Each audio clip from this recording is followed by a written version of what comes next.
episode 118, 118, 118, 118.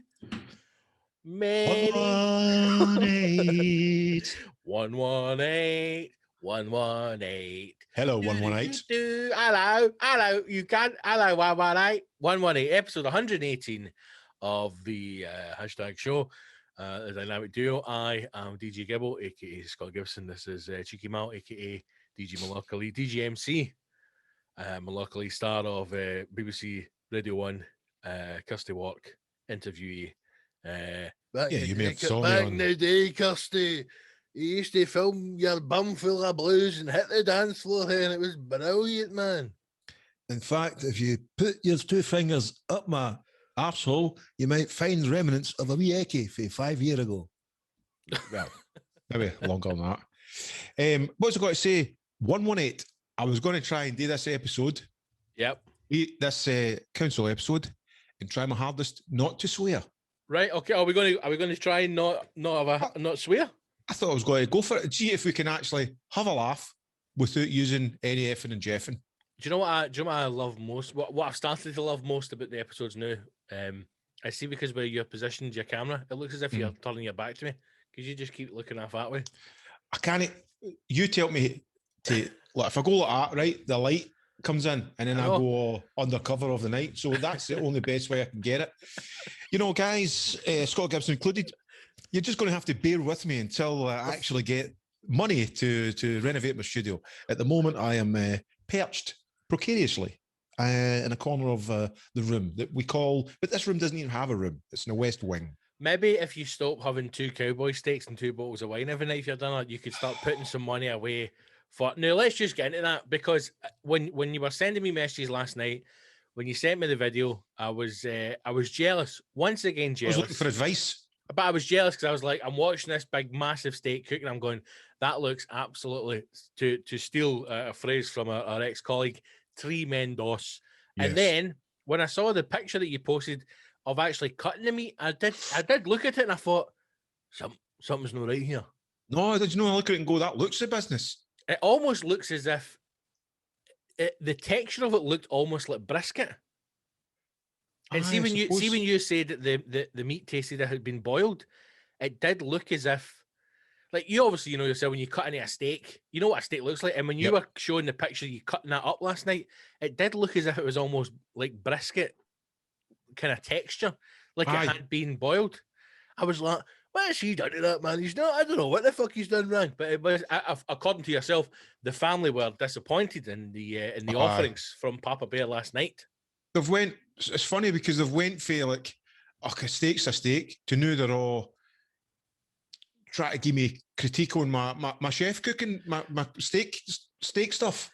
I mean, this is the problem, mate, when you provide for the family as often and as fruitfully as you do. You know, they're going to become comfortable in the position, and then eventually they feel as if they can comment on Papa Bear's offering. The problem with steak is it seems as if it's either chef's kiss glorious or that's just all right. I think you're right. It's either, this is the best steak I've ever had in my life, or mine was such a letdown. And let me talk to you and the listeners through my technique, right? Cowboy steaks, which is basically a tomahawk steak without the big bone. It's cut down in the bone. But can I just ask something here, right? This is what I'm not getting, because you, as well as I, need I remind you of a conversation we had on this very podcast not that long ago, when you spoke about going to a restaurant in Glasgow. I shall refer the honourable gentleman to episode 117, where I then said on for the exactest date.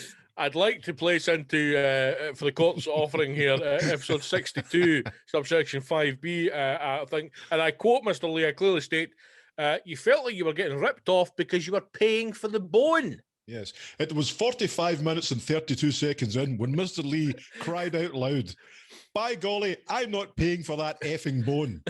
But you'd said, so now this is what I couldn't understand, when you're going and you're buying yourself. Bone's cut off, mate. I know, but you've still got that big bit of bone in it. So when you have to take that off the bone to serve it, why not spend that? Tomahawk steak. Why not spend that money on another prime cut? I've yet to see you cook a Chateaubriand, for example, which I'm still waiting for. Is that the one that's splayed open? No, that's just the like fillet. A loose woman. It's a full fillet. Okay. Aye, that's what you need, to take advantage of the Chateaubriand. I remember whatever it is, you split it open. You split it open like a loose woman. See, a long time ago, mate. Back when we were working, when we had money. Back in the days. Back when old fucking Gibbo was out whining and dining. Remember those days?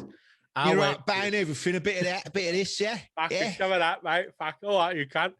And I got ordered a Chateaubriand, and the guy was like, "Is it for the two?" And I went, "No, mate, it's for your fucking dad." Mate, and I smashed the whole thing myself. You just gave him a side profile and just went, "What do you think?" Even when the guy came back and he said he took a plate away, he goes, "I'm very impressed." And I went, "Nothing to see here, mate. Just a fucking casual day's work for your old dad." But see, when you get good meat, man, it's just it's no. No, people say things like, "Do you ever remember what was the film with John?" Not just in the plate, in the bedroom. When you get good meat, you get good meat.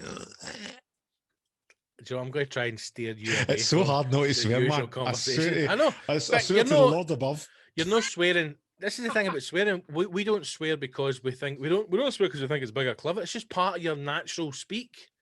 Yeah, it's a colloquialism, Scott. Right. So see, there's a film that you might remember the name of. John Candy's in it, and I think they go away in like a family trip somewhere. It's like Uncle him Buck. And another couple. It's no Uncle Buck, but it's him and like another family. I want to say Dan Aykroyd's in it as well, but I don't know for sure.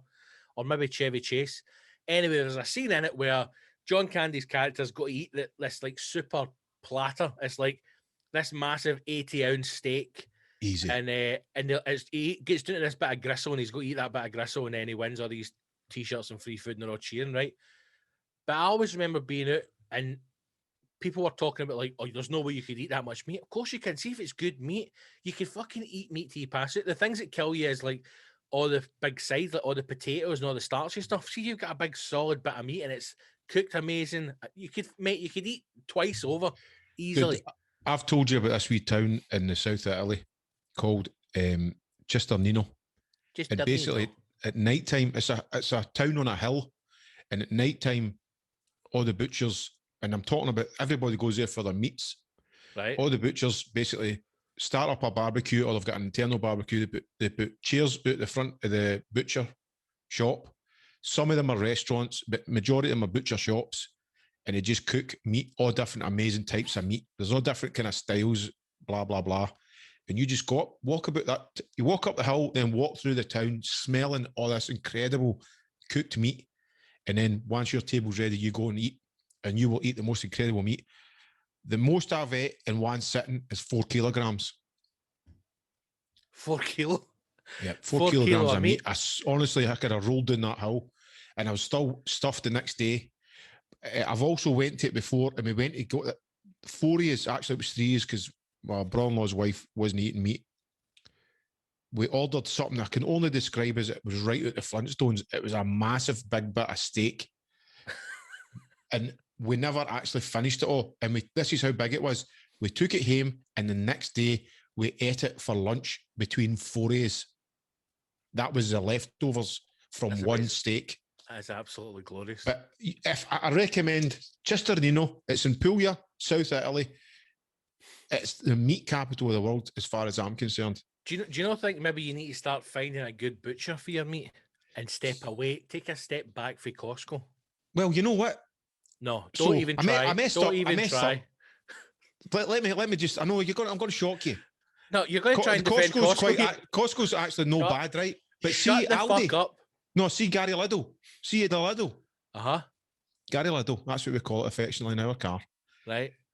The £4.50, £5, 30-day dry-aged steaks, ribeye steaks, are absolutely tremendous. And let's not mess about here. It's £4.50, less than a fiver for a brilliant cut of steak.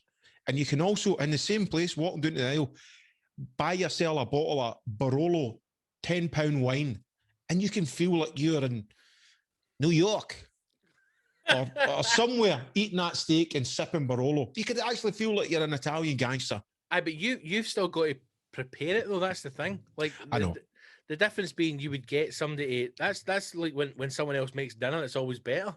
Yep. But anyway, so this steak, right? Let me just, for any listener to the show knows we love our food, right? I took on board the searing thing. So these are big, thick. What's that? About 6 inches. That's about 9 inch.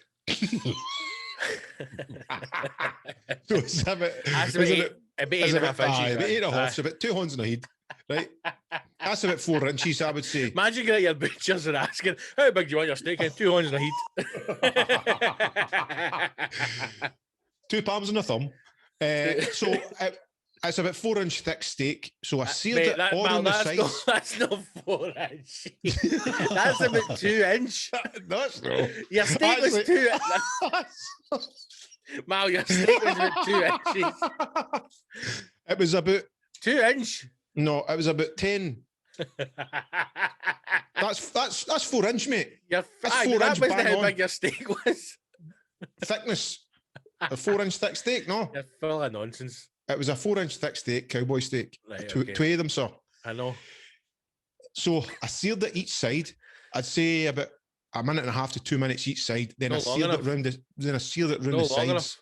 No, come on, you can't see it. What, a high heat skillet, metal skillet? Not long enough. Mate, you should be putting that on at least 5-10 minutes aside. No, Scott, no. Mate, you think your problem is you think you're going to cook that through. You're not. You need it's just to seal it. I just wanted to seal it. Right. Go back and look at the picture that you've cut it up. Everything's grey in the top. It's no sealed. You want a fucking really hard black crust on it. Did you put salt and pepper on it? I used I used my seasoning, and I never went too mental on it. I know. I never actually put salt and pepper. A lot of salt and pepper on it, because that helps with the crust as well. And then you get it on a fucking screaming hot pan. Yep. Get it again, and then just leave it. Don't touch it, and then turn it over, and then fuck it. Are you saying searing because of the thickness of it should have been sealed for 5 minutes each side? I've made a lot longer. A lot longer. Well, I question mark there.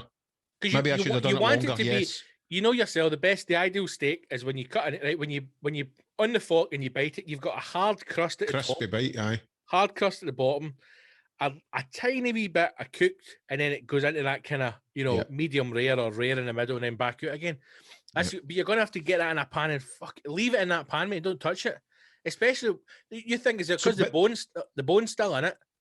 So when you put it in the oven, the bone will help penetrate the heat through into the meat. I see it. I liked that when you told me that last time. So then I've took it out after searing it for, say, 2 minutes each side, put it in the oven for 15 minutes at high heat, and then I let it sit for 15, 20 minutes. Aye. And then I cut it up.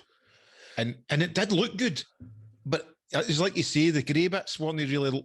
But the bit that's meant... So a lot of people either freak out of this when they see like the middle of it, just nice and... No dripping with blood, but nice and red meat. Don't get me wrong, there was bits that was tremendous, but overall, it just wasn't hitting it. So I had to get some Himalayan mountain salt, and that. This is the thing. It's new. I love it that people go, I hit it with some Himalayan mountain salt. Yeah. Mate, you got that out of Lidl, I know, because I've seen it in Lidl, so don't talk shit. I got it out of Lidl. Aye, exactly. And it's fucking like, and it's pink, and you all think it's vibey. It's fucking nonsense. The reason why I choose Himalayan mountain salt is because, up in the Himalayas, the filter process is a lot better than the African shoreland and seaside towns of. Listen, I know that we've got a few heroes that enjoy their food like as much as us. There's a program on Netflix called Salt, Fat, Acid, and it's a cooking show. It sounds like the name of one of my tunes. Maybe that should be the next album, Salt, Fat, Acid. And I think it's 4 parts or 6 parts.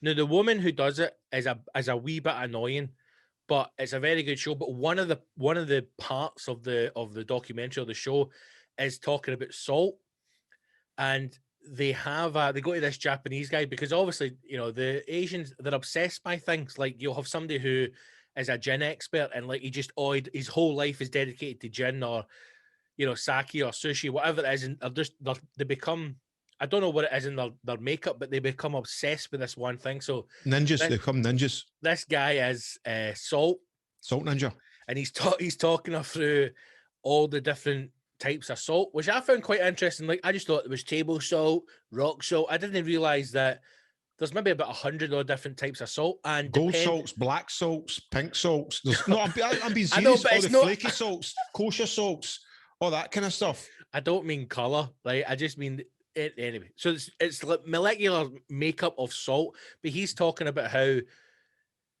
depending on what you're making, like what protein you've got, whether it's fish or whether it's pork or beef or whatever it is, or whether it's vegetables or whether you want finishing salt or seasoning, there's all these different types of salt. Yep. Now, obviously, me and you, the normal man, you'll taste it and be like, that's dead salty. But if you've got a refined palate, or if you're a chef, you should be, investing more time in what type of salt. That's why I reach for the Himalayan mountain salt. Acid, full of shit. Salt, fat, acid. Watch it. It's good.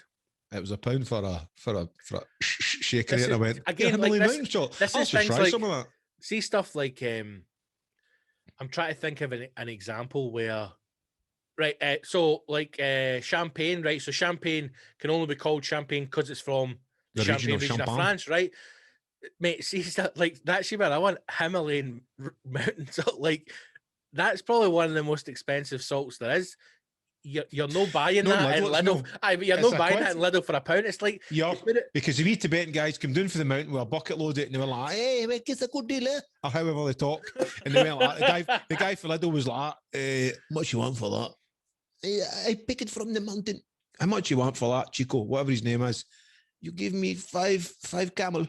No, I'll give you this jacket and my pal Sanny's. I want for all that." So for the mood. So they did a swap. They did a trade. They don't actually pay money. They did a trade.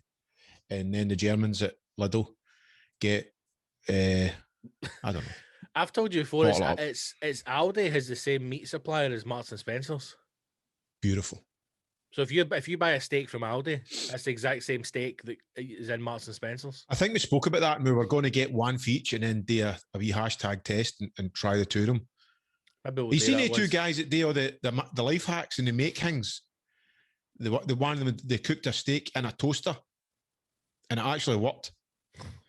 They've done this other thing where they made a breakfast burrito, and I want to try it. Can you imagine if you came in, if your missus came in the kitchen, you had a steak in a toaster? You wouldn't. She would slap me a bit. Your feet wouldn't touch the floor.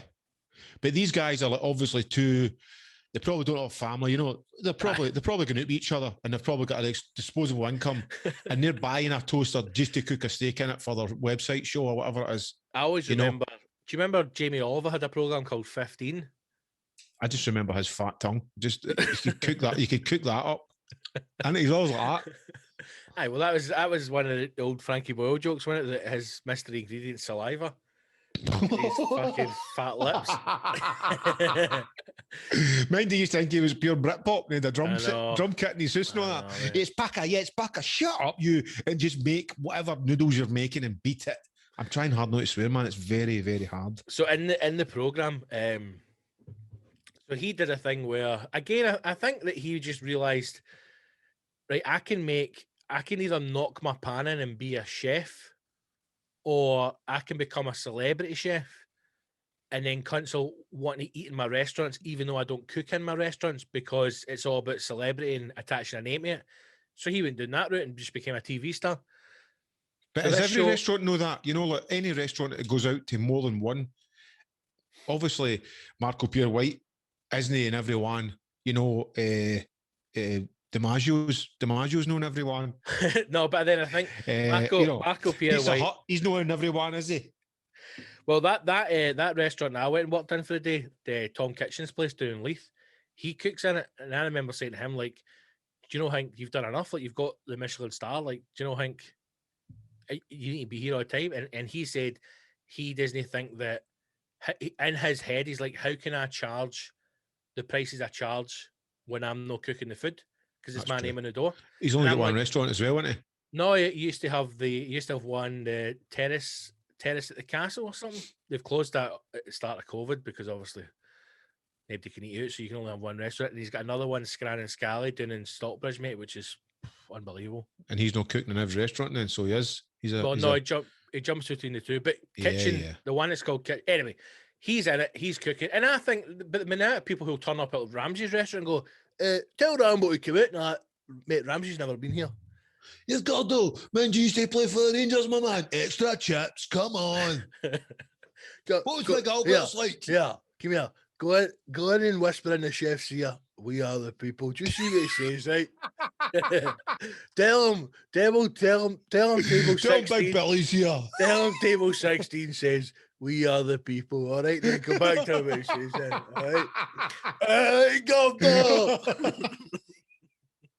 Big Gordo just the double doors, puts him in. Oh! No, he sends them. They're serving their dinner, right? And the wee woman comes over and says, "This is beef cheeks, red wine jus." Says the veggie, and then he puts his plate down and he's spelt the veg at 55. Oh, God! He just goes like, yeah, tasty, yeah, Protestants, yeah, Lodge, orange, yeah, yeah. 55. Imagine getting in the back. Come on, big boy. Imagine getting in the back of the kitchen, chef. What is it? Table 16 says to tell you we are the people, and then Ramsey's face is just like, fucking close the kitchen, shut it, get them out of the lodge will always find you, Gordo. No matter how high, no matter how hard I try, yeah, no matter how hard, the lodge, yeah, they always, big boy, they always grab me, take me back, yeah, let's go. Ranger for life, mate. You're a ranger for life. Play for those bloody Rangers. I played for them once, yeah, big boy. What are you doing, big boy? Shut up, Gordon, yeah. Oh, the swearing's coming at me. Did I tell you I watched the first documentary that he did? And mate, see when I'm watching it, I'm going, if they did that now, they'd get to jail. One of the waiters is dicking about and he's like, "Get my fucking face." And then the guy bends down like to get plates out of this thing of drawer, and Ramsey goes like, "Fuck it," right in the bald head. And he goes like, he says, "I'm sick of this guy." And Pierce, and then the wee guy goes up and he's like, Pierce smacks him right in the nut. Ramsey, See the man who put the bits of bread on the other side of the woman's a shit sandwich. But that's television, man. That's what are you? I'm a shit sandwich. That's just TV. This is back before he was famous, mate. This is when he was going for because he thought he was going to get his third star, and then he'd be the youngest British chef to get 3 stars, overtaking Marco Pierre White. And he started with Marco Pierre White. Big boy, yeah. And it was, mate, watching the documentary, you're like, what the fuck? So there's a bit in it where because he's getting notoriety, and this is the start of Celebrity Chefs, right? He's on This Morning. And he's being interviewed on This Morning, and he's walking down the corridor, and the wee woman who's just a runner, right?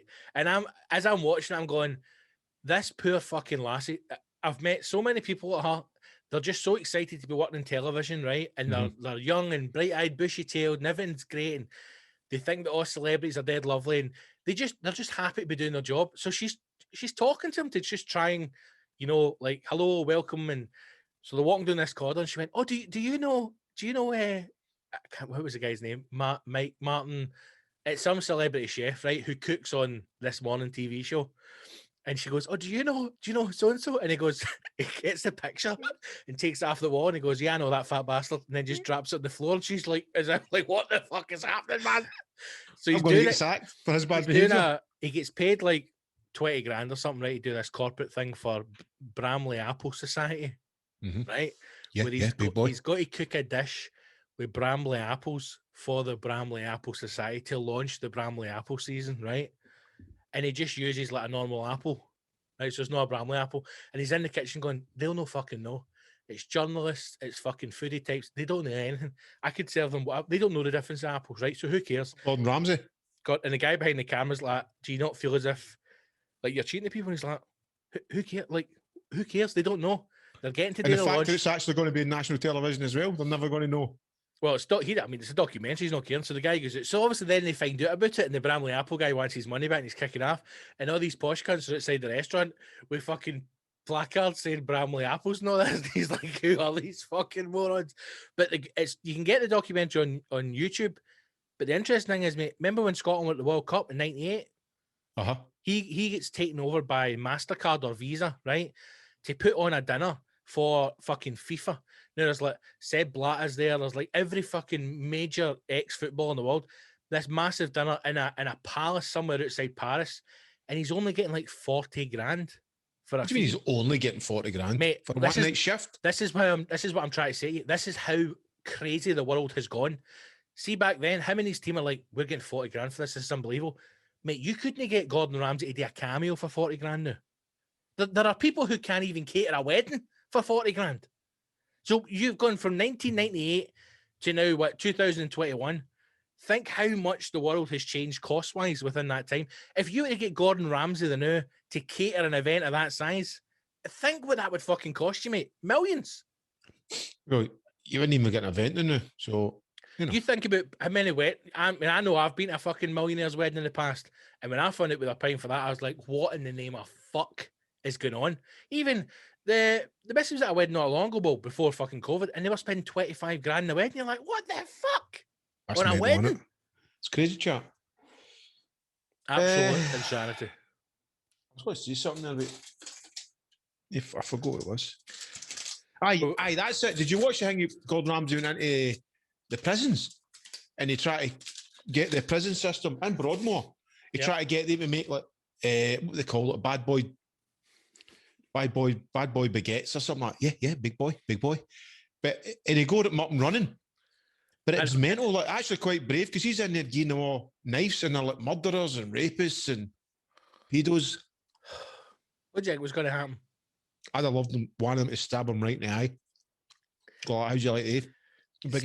When they were like, we have to count all the knives back in, and one of the knives is missing. He's like, right, okay, boss, no the knives. And the guy's like, I'm going to take it back and shank my pal. And it was a production team that had miscounted. Aye. And they actually they all get bum settles and everything. Tell you what it was, big boy. You'd really desperately want to stab somebody if you're going to hide a blade up your arse. And you wouldn't really want to bend, do you? It was when the only bit where I thought I would be kind of nervous is, do you know the reason why when I was watching it, I'm going, nothing's going to happen because none of those guys are like, it's not like American prisons where they're in for life. Right, and they look like a psychopath, but they get shot at. Aye, that's right. But they're all serving a term time. So I'd be more nervous getting my dinner off somebody that's in for life because see the bit when they were going around the tables and they were putting the plates down for like the prison guards and that and the heat of the prison. I'm going, that's the time they could attack. See if I'm in there for life, I keep plates for something. If I was going in there and I'm going, right, I'm in here for life. I'm taking one. So if I take this plate and fuck it off this cunt's face, nothing's changing. I'm still in for life. So he's a prison guard, he's a prison one. Right in the spitting right in it, mixing it with a mashed potato, but there you go, Gov. It's a creamy mashed potato and fucking wallop right in the chops, and then that's it. Cubes, arse pickings, a lot garnished. I'd be pissing in their soup and fucking pitting bits of shit in it, all sorts, man. Doing anything you can. Aye, but then when they were selling the stuff to the, what were they selling? They were selling something to the public like cakes. There's and folk down in London are buying them. Yeah, it's great. Yeah, getting them working, paying them back. Yeah. But I'm not just saying this, but I don't know if I'd feel comfortable right off the street buying stuff that was made in the jail that I'm going to eat. Why? Just in case they're doing that, they're spitting in it, they're coming in it, stuff like that. What are you talking about? Well, that's exactly what I'm talking about. They're buying it because it's Gordon Ramsay selling it. No, who made this? A leper colony just off the coast of the Gran Canaria. And they've made this lovely sandwich. I'll eat that. I ain't bother. No, you wouldn't.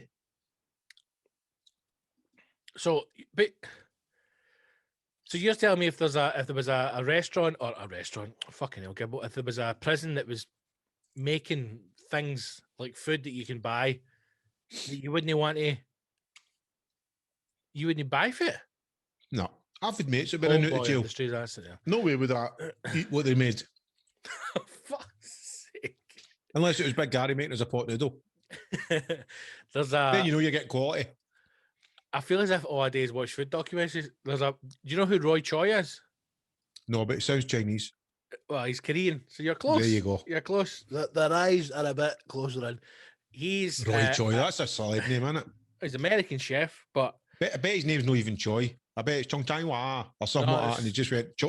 Choi. That's better for the Westerners watching this, Roy. That's Roy Choi. My name's not even Roy. Okay, Chan Wang Wakacho. Let's just call you Alan. Alan Choi. Alan Choi. You ever heard of Kogi? The Kogi food trucks. So anyway, he started Kogi Food Kogi Truck. Bear. Aye, Kogi Bear. There's he's got Roy Choi, the Kogi Food Bear. He's got a show. He's got a show which you can get on Apple TV, and there's a place in LA called it's called Homeboy Industries, and they've got a bakery. They've got Homeboy Bakeries, and it's like one of the biggest bakeries in LA. And they not only, but they predominantly employ ex-gang members to work in the bakery, and so it talks you through like the different things they do, and mate, the stuff looks fucking unbelievable, right? Why are you laughing? Because I was just thinking about the San Francisco franchise, Homo Bakery, Homo Boy. I think just like gangs of homosexuals making flans. I mean, to live in your head for one moment would be horrific. It would be like you say Homeboy Bakery. I thought if it was like maybe a gang of homosexual chefs, they could call themselves Homo Boy. Homeboy Bakery. Oh my God, honestly, fucking Christ. Right, Straight Boy Bakery. Straight Boy Bakery. The documentary is good because it shows you everything they're doing, but they also have things like, so they have counselors, have access to counselors if they need it. They have access to like financial advisors or people that will help them get back on their feet, because a lot of the guys and women as well, when they're released from prison, it's just, there's your fucking gear, there's $20 or the best. They also have things that I thought was quite interesting was they offer them free tattoo removal. So they have to get the tattoos like taken off their face or the gang tattoos taken. They don't have to get it, but a lot of them choose to have it removed. But it's amazing, and it just shows you like they're all talking about how like when they were in prison they never had a chance, and it like working in the bakeries and learning this stuff is giving them a skill. And there was a guy who's like their head baker now who was like, he was a right bad bastard when he was in the streets, man.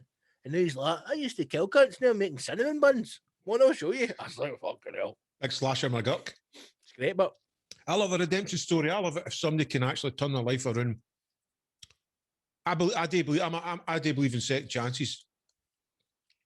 And if somebody's, unless you're a pedo, right? But if somebody's banged up, I believe in giving them a second chance. I believe it's just a once. Future. Same like junk balls and all that. Anybody. Yeah, man, I was only on it for a couple of years, right? And I thought I'd get my life together. So here's your stereo back. What do you mean? I broke into your house 5 minutes ago and I had an epiphany that if I gave you a stereo back, you would just give us $1,000 cash, no? And I'd walk away. Mate, see, a couple of weeks ago, man, we had 3 cars in the street all got their windows smashed in. And I was like, terrible. Fucking hell, man, it's old school. It's like fucking back in the 90s. I've not seen a good smashed motor up for a while, trying to rob a fucking stereo. What would you do with a stolen car stereo now? It's just junky stuff, man, just to get a quick tenner off, we guys. I've not seen it for a while. Because the 3 of us smashed, there's only one that actually, because the rest of them are all integrated. So unless you take the whole fucking dashboard out. Aye, that's it, innit? With the TV screens and whatnot. I was actually talking. Franco, it's got a telly in it. What am I going to do? Rip the dash out. He's got a 6-inch plasma in the front of his screen, man. Aye, it's terrible. I just think it's mindless vandalism, I used to get, when I stayed in the city centre and the garage door get broke, guaranteed your motor was smashed to bits, and just to get anything in your motor, just at that part of the town, the naughty bit. All right. I was actually talking to Maria about, is because of COVID and because everybody's mere been in the house. Yep. Do you think home robberies and burglaries? What did you say it? Burglaries. Is that Scottish people can't say that word? Burglary. Too many R's in it. Burglary. Been a burglary. Burglary. Burglary. What is it? How'd you say it? I've had my fucking house panned. Aye. Some cunt kicked my back doors in. You've been buggered.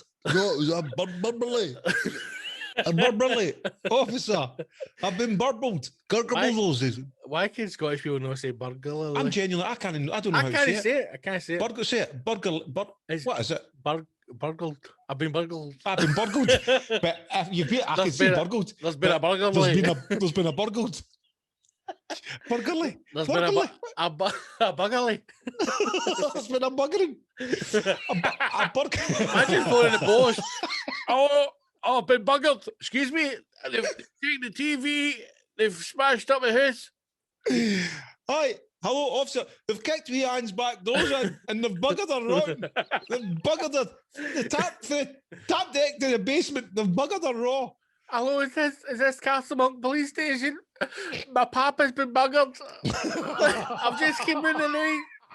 He's sitting He's in lying his on the chair. floor greeting. There's not a stitch on him, man. They've stripped him to his socks. I think everything's gone, man. They've completely buggered him. It's an absolute disgrace. We're going to send an ambulance. What are you sending an ambulance for? You're the fucking balls of you. What have you called your insurance company for? What for? And Sergeant's like the wee guy at the desk like to Sarge, there's been another somebody's been buggered again, Sarge. This is the fourth pensioner this week's been buggered. Like, try it out there, listener. A burglary. I honestly can't see this. We've been burgled. Yes. And then I'm going to It's Google that, man. a burglary. Hold on a minute. Pronounce. I don't know how to spell it. Burglary. A burglary. No. I've been burgled. Right? A burglary. Bugler. It's saying here. It's saying here. BUHGLUHREE.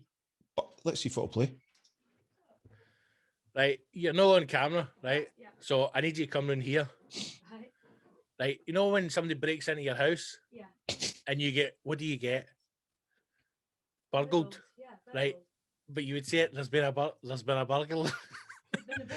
Right, hold on. I'm going to pass the mic over, right? So you guys can actually tell us. Hold on. I can't. Right, she can't hear me, but There's been a burglary. a burglary. A There's burglary. been a burglary. I can't see that. Do you say burglary? There's too many R's. There's been a burglary. A burglary. There's been a burglary.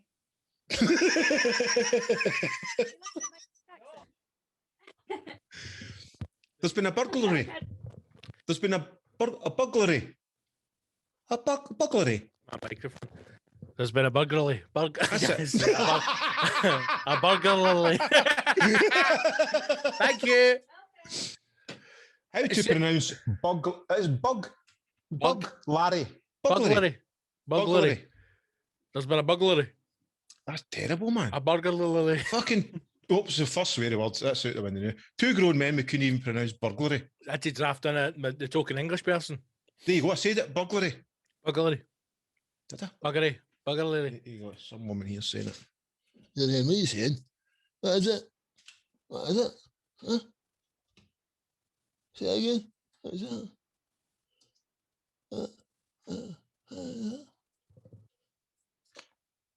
I don't. I'm going to have to change That's it. disgusting, isn't it?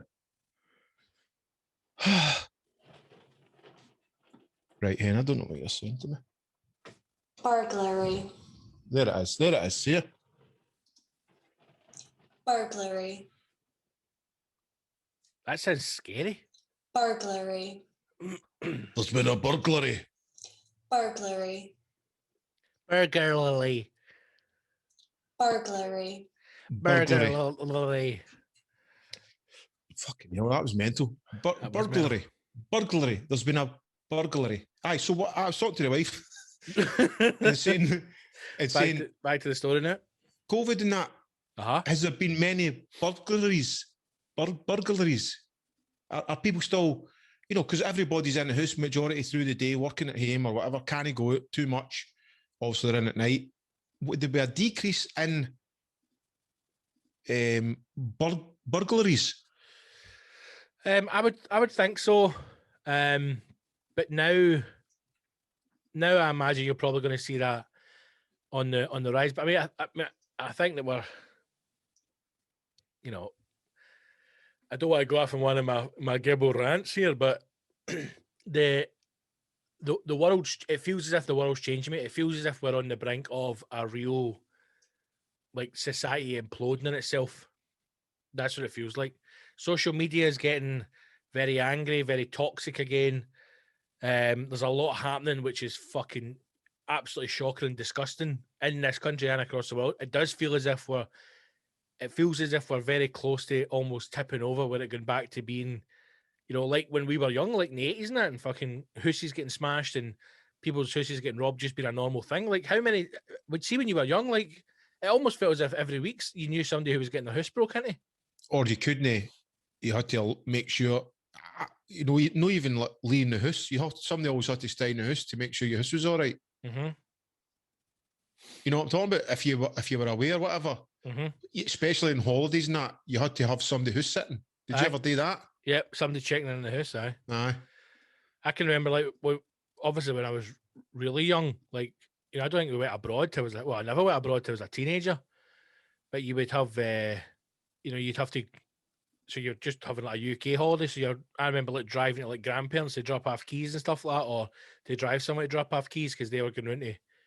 And you're like, wait, don't look under my bed. You know, they were getting left to make sure your house was all right. An unusual collection of sports socks under your son's bed. I would. Is right?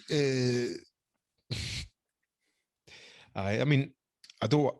One of the things that I wanted to talk about was, you know what? I can't even bother talking about it because it's fucking pure doom and gloom, man. Just want to try and keep it upbeat. But right, my thing was, sorry, what? No, carry on. All this cancel culture and how everybody seems to think, just because of social media, that they have an opinion. Now, it's important that everybody has an opinion, but no everybody has to voice that opinion, right? So that's where we're at the new. Because of social media, everybody feels that they have to voice their opinion. I think that we're in a position where everybody feels that because they can, like, you can go onto social media and spout a load of shite and people will listen to you. But everybody feels like they need to be heard and everybody needs to agree with their point of view. Right? There isn't any room for debate, right? So it's all about this. Here's what and it's all the minorities. It's changing things for the majorities. That's the thing I don't understand.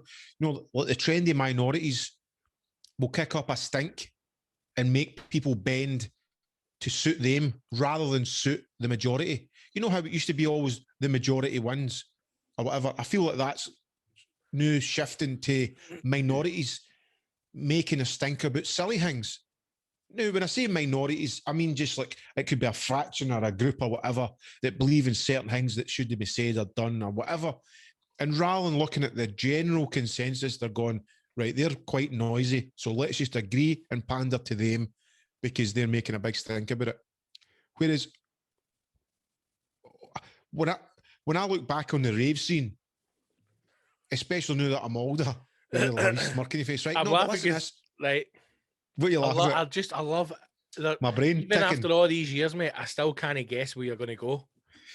When I look back in the rave scene, and I was talking to my mate about this, the dance music culture changed the world, right? It reinvigorated city centres. Yep. It done more for the world economy than any politician did, right? It changed people's perspective. It changed lives. It set the world on a course for being a better place, right? Now, that was full of youth who were just coming together and celebrating, you know, black, white, gay, straight, whatever. It didn't matter. It was about everybody just getting on with it. Nobody made a big deal about, hey, I'm dancing with a black guy. I'm dancing with a lesbian. Everybody just existed and go on with this cultural change without making a big deal about it, right? See if that happened the new. Everybody would be too busy telling each other what they're doing rather than just getting on with it. Now, what I mean by that is, if you were in a band back in the day and there just happened to be females and guys in the band, you just fucking go on with it, or blacks and whites and Asians and lesbians or whatever in a band or in a collective. It happened. It was a thing. It wasn't even discussed. It just became, right? Where now everybody's fucking selling point would be, yeah, I'm in a band, there's a lesbian, there's an Asian guy, there's a black guy, and there's one white guy. That's the selling point. Know the fucking music. Whereas back then, is what I'm trying to say is everybody is just chopping things down and trying to advertise all these different individual pieces rather than just getting on with it. And that's what the rave movement, dance music culture did. Over to you, Scott. Does that make any sense? A little bit, aye. It does. But you're not going to. Oh, I'm going to sneeze. COVID. Get it out, son. You're not going to. Sadly, the way things are now is you're always fucking hell. You're always going to have things that are marketed to people. So you're going to have fabricated bands, fabricated TV shows, fabricated adverts. You're going to have everything that's fabricated to try and tick as many boxes as you can. I mean, you only need to look at some of the stuff that continues to be pushed out by the BBC. Things need to tick a box, but I think as long as if more people can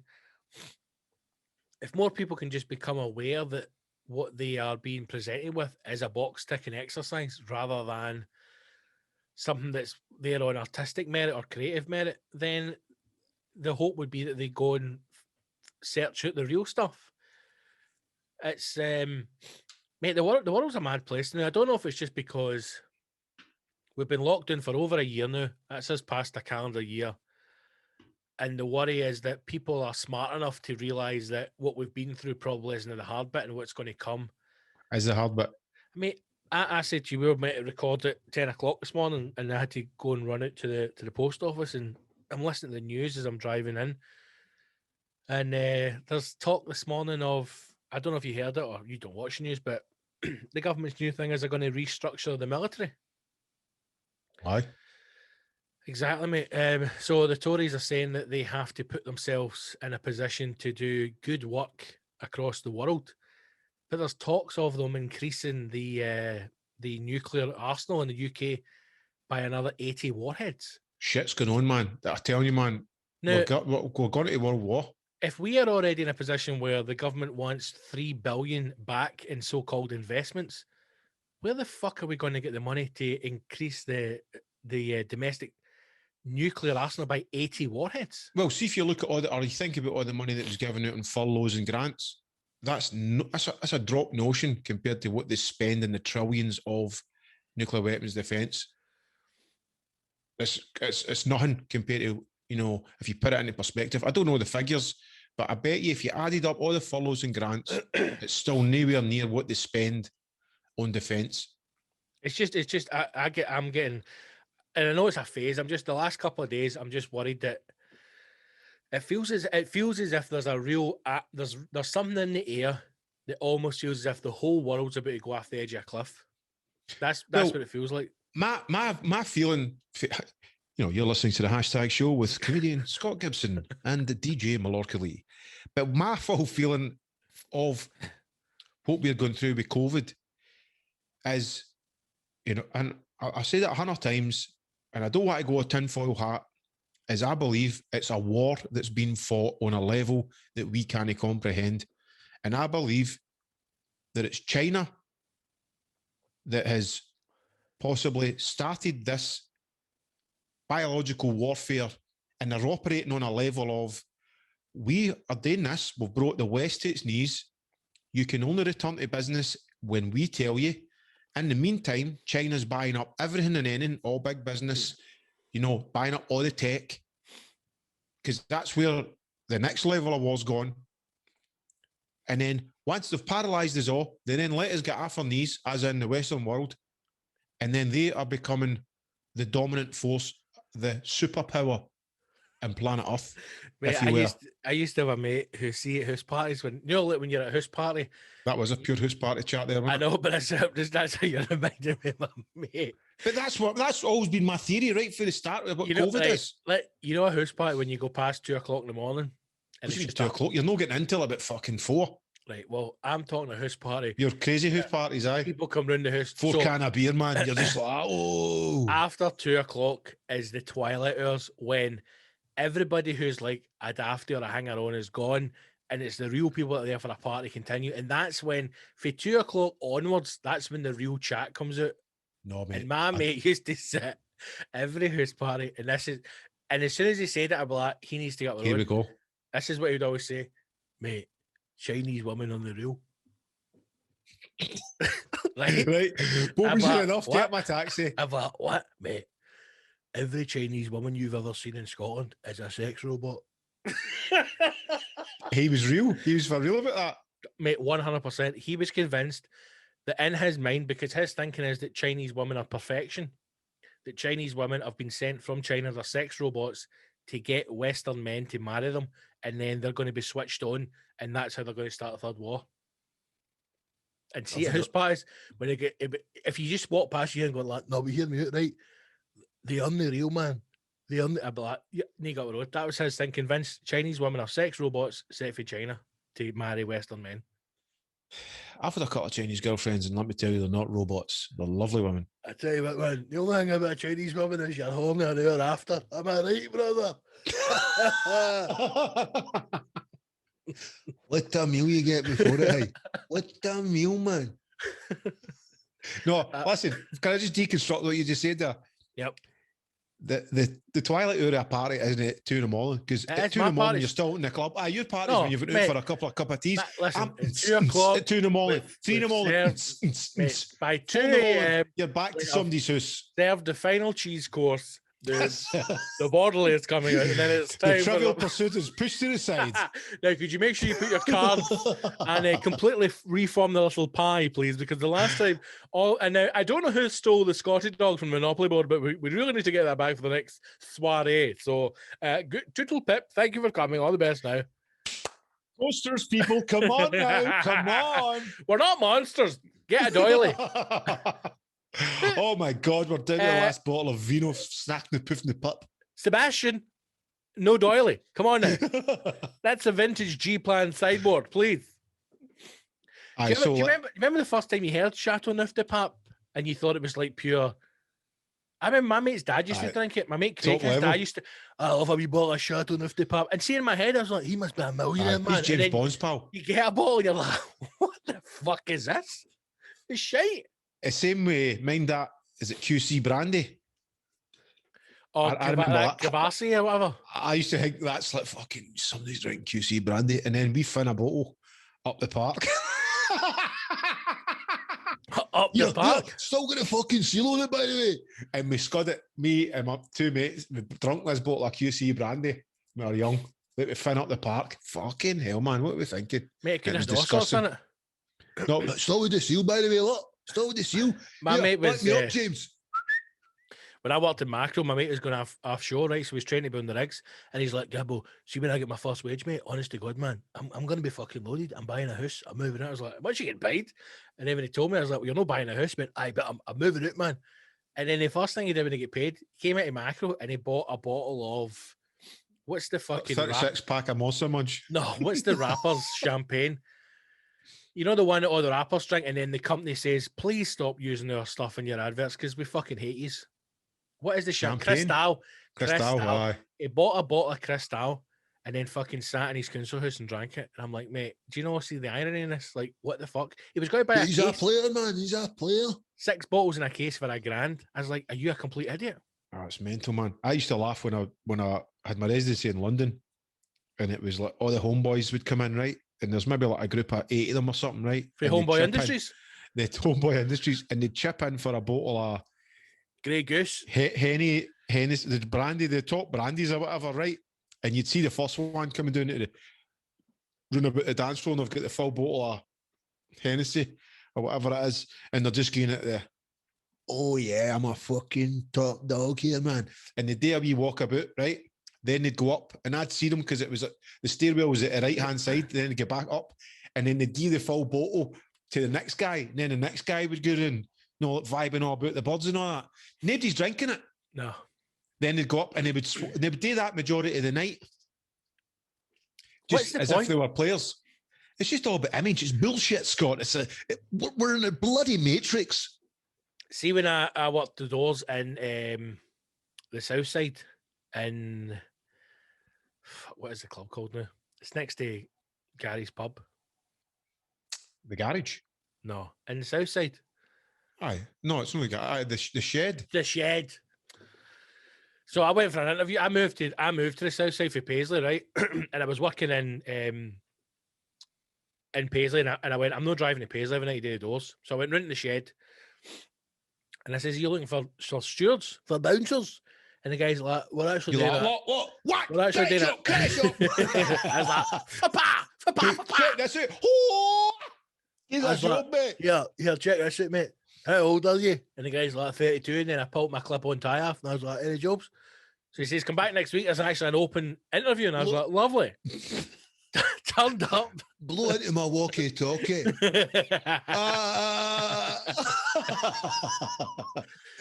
Turned up.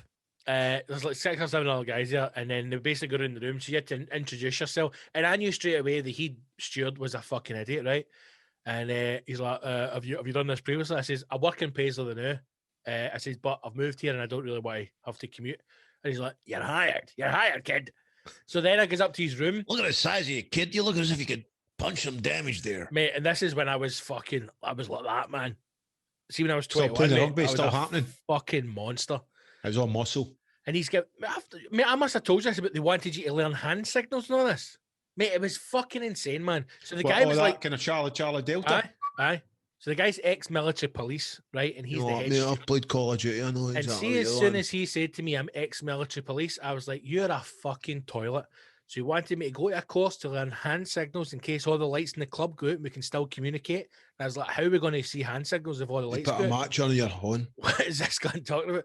So anyway, so I'm on first shift, and the problem with the shed was, see, because it's mobbed, because it's the only nightclub in the South Side, all the bouncers thought they were the bouncers on fucking Studio 54 or whatever the fuck it was called, right? They all thought they were like Patrick bouncers Swayze. in the hottest fucking place on the planet, right? So I don't, you know, the shed, you get the main door, and then you've got that one wee single side door, which is the back staircase up to the top. So I'm on this side door. So I'm standing there and I'm like, why have they got a full bouncer on this door? So I'm not doing it all night. I'm not doing fucking anything, just talking to the guys in the door. And then I says, "What is this?" They went, that's the VIP entrance. And I went, "Shut up." He went, "No, honestly, we always have a bouncer on this in case we get any VIPs." I was like, "Mate, this is Glasgow. What fucking VIPs we getting here?" So Saturday night, which was my second shift, the guy says, "We've got a VIP tonight, Scott, so we need to make sure the place is clear." So he wanted me to hoover the bottom of the stairs. I was like, "Fuck off." It's So I'm Peter, the standing at the door. local butcher. Him and his wife's coming in for a pint. Mate, it was worse than that. It was fucking Michelle McManus and her crew. Right, and I kid you not. But was So- she not a big player back then? Aye. Michelle McManus. I sang Exactly. in whatever it was. Mate, she was a fucking toilet. No, she may have changed her personality since then, but back then she was a fucking cunt. So I've got to open the door, right? Hello, let Michelle. her and the crew in. And this is what the guy said to me. Obviously, if people are trying to get pictures, just keep them back. I went, "Mate, I can assure you, no, I'm just going to try and get a picture." So I opened the door. Now it's got like it's got a full door and then a wee kind of side hatch, right? That you open so you can get a bin out it. And also, you need to open that for her to get in. I did open the wee side hatch as well. So I'm asking, Squeeze in, Michelle. that's you Sing us inside a the song waist. as- Oh, here we go. That's the game. This is my mom, and you Right, I'm just going to let out about 10%, all right? That's you, hand up, you pop. And breeze. Do you know the best thing was, no, mate? So you had to radio when they were coming up, right? So they've got to climb 4 flights of stairs. They've got to climb 4 flights of stairs, mate. They had to stop after every.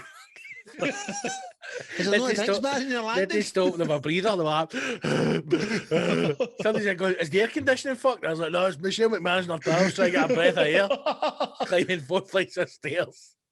That was the worst. Honest to God, man, it was the worst fucking steward's job I ever did. I think I was You there should for go to meet celebs, but mate, 3 months and I chucked it. It was fucking garbage. well, at least you know who the celebrities are. When I've met celebrities, I've not actually known who they were. Mate, you know who Michelle McManus was because you'd be suddenly going, "Is there an eclipse? Oh no, it's Michelle." I probably know, but I bet she kens me. I bet she jumps about my tunes, man. Do you know how When you the would know GBX it's her? is blasting them. She's Do you know like, how? oh, Jordan boy, play some ultrasonic, man. Do you know how you would know it's Michelle McManus? Because she she's would got a tell you. tattoo. She would tell Aye. you it's Michelle McManus. She'd be like, "My luckily in the way, Michelle McManus." You'd be like, "You that bird was on that show, weren't you?" My Eh? mate fucking pushed you up a set of stairs. They used to come in all the time, and I remember saying to the guy who was like, "So they had all these fucking like different levels of bouncer," and I'm like, "Do you get paid?" And they're like, "No, we all get paid." So I'm like, "So why is all obsessed with having this?" I'm setting the commit anyway. So I'm like to the guy, I was like, "You know why she comes in here all the time?" It's like it's because she's opened the side door and fucking. It's like, did they spend thousands in the bar? No. I was like, so why? Just Why do whatever we? drink tokens they get. Why do we do this? It's just, it was insanity. It's So you absolute go like insanity. that. We've got all the stars here. We've got Tiger, Michelle McManus, Josh Bowie.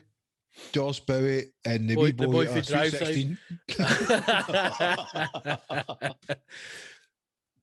I don't know, man. I tell you, I made who an is- excess when I was in Australia. They came to one of my gigs. I was like, big big man. Were you getting hung? Was Strangle he it, strangle it. teaching you how to hang yourself in No, a fucking cupboard? Guys like, I just folk what I met him. So I met them all. How you doing, boys? And that. And I'm going, I know them. Obviously, Michael Hutchins wasn't there because he was dead, right? But Oh, well, who cares then? But that's how I was like, I swear to God, I know who these cunts are. And then they were like, it said excess, hey. And I was like, In excess, isn't it? Fuck. Well, that's right. That one's deed. Must be the rest of them. That's like Queen saying they're they Queen. were cool as fuck, but they were cool as fuck, man. Who is, have you ever had any like major, have you ever looked down on the dance floor, mate, and went, no fucking way, man, there's wee Bernie for fucking Rab Sheet? Have you ever looked down Fucking Leonardo DiCaprio off his nut in 4E, man, getting right into my set. have you ever seen any proper celebs, mate? Fucking I probably have, but I forgot about it. I genuinely have. I don't have an interest. short-term Really. memory. You know, when I think of celebrities, right, and you know, when my children say to me, "Oh, do you know such and such, father?" I say, "No, but I'm sure they know me." Yeah. Would you like some? I feel. Do you know what? I feel as if we're not actually answering any of the things we talk about. I feel as if we're just going off in mad time. I will just don't. It's just one of the days. We're recorded early. We're a day late. It's a troublesome. Right, I've got some questions. Do you want them? Yes, sir. Now, let me just say, I have listened to these questions. I cannot remember who they are, and there is some mental ones in there. So Beautiful. This is what I strap love. yourself in. Even though only get two, the other ones last episode they were funny and Yep. compliments for doing it. So This is a follow up from Kenny Bridges, who asked the question the last time. So here is Kenny with his question. Also, boys, where can I buy shares in the show? Because the way he's are going up and down these Apple charts and all that, I'm thinking maybe a year, 2 years down the line, you could be up there with fucking Joe Rogan. If I buy some shares, I could be a millionaire, buy my own island, pump some wains. You never know. Kenny, did you say buy your own island and pump some wins? Honest to God, man. Honest to God. Well, listen, first of all, we will PM you how you can. We'll get bank details off you and we'll show you some shares. Cheers. Do you know what I find mental? Deliveroo is selling shares. Right? They're selling 50, That's a big dollar. They've just created £50 million worth of shares that they're going to sell off to investors. What do you think Deliveroo's profit was last year during Crazy lockdown? shit. Crazy Take a shit. guess. Take a guess. In the millions anyway. Take a guess. Give me a number. 15 million. Let me say this before you say it, right? In lockdown, nobody can go anywhere. Everybody's ordering food left, right, okay. centre. What do you think their profit was? 50 million. £50 million profit. Uh-huh. They made a loss of £233 million. Now explain to me how they done that. They're giving them food away for free. Mate, fuck knows. So they're up to something. They're up to something. Aye. mate. Who's They're the up to business something. manager there, man? That's They're up Sting's to manager. something. Right, this question is from Buddy. Hashtag hero and Buddy, himself. buddy, won't you be my buddy? Here we go. Over to Buddy with Buddy's question. How we doing, lads? Buddy here. I've got a question or a concern, maybe both. a friend of mine at the weekend there was sending me some WhatsApp videos, you know, the sorts, but it was, there's one or two with midget porn. And, you know, it was a bit weirded out by it because I've never watched midget porn. The wee women getting absolutely rattled off a big black guy. And I thought, fuck me, that's a bit close to kids, isn't it? I don't know. Is it a legal loophole for pedos? Is it a gateway? It's a bit concerning, isn't it? Is it reportable? I don't know. Should I be concerned on the WhatsApp video being on my phone? Should I just chuck my phone in the pond? I think so. In What the do you pond? think, lads? Midget porn, A or nay? I mean, can any of these questions go? Can anybody ask a question without fucking referring to pedos at the end of it? I like Buddy's train of thought. You know, it is it's a loophole. How you doing, boys? Buddy here, Buddy the elf. I get sent some midget porn on the WhatsApp. Why does he say Don't be I'm scared going of me. I'm a good guy. Why does he say I'm going to throw it in the pond like it's a fucking Charles Dickens novel? I'm going to cast my phone to the pond. I put my jacket over a puddle and 4 female midgets walked over it. 'Twas a rainy night. Is midget pornography a gateway to paedophilia? I would say no. I like the way he's thinking, but because technically you could mistake the size for a young child. Aye, but you're not going But to then see you a just fucking... have to look at the bulk midget. You know, they're a different build. It's like they're shrunk with one of the Honey I Shrunk the Kid guns, isn't it? You're not going The to see shooters and the guff. You're not going to see a Wayne with a full cock and a cracking pair of tits on him, are you? And also, for whatever reason, midgets always look angry or surprised. Mate, I was watching the Have you watched the Chappelle show? No, I know I'm not meant to watch it because he asked people not to watch it, but I'm like, Dave, you've got the money. What, is this a new one? No, Netflix have put the old Chappelle shows on. Right, that's genius, man. Absolutely and he was genius. asking people not to watch it, right? So there's a bit in it where they're talking about like he's doing like an inside the actor's studio, kind of taking the piss. Mhm. They're doing a bit where like he was born. So it's a woman in bed, like giving birth, and then they bring the baby out, and he's got a massive cock on this baby, right? He's like, Dave Chappelle was born. And I'm saying to the missus, like, imagine having to game to your partner and going, what did you date? What, like you're a studio hand in like some massive production company. What is it you done a date? I did put a giant black dildo on a fucking doll and then cover it in KY jelly to make it look like it was been born. How was your day? Like, what the actual fuck? No, you'd go like that. Wow, did it look real?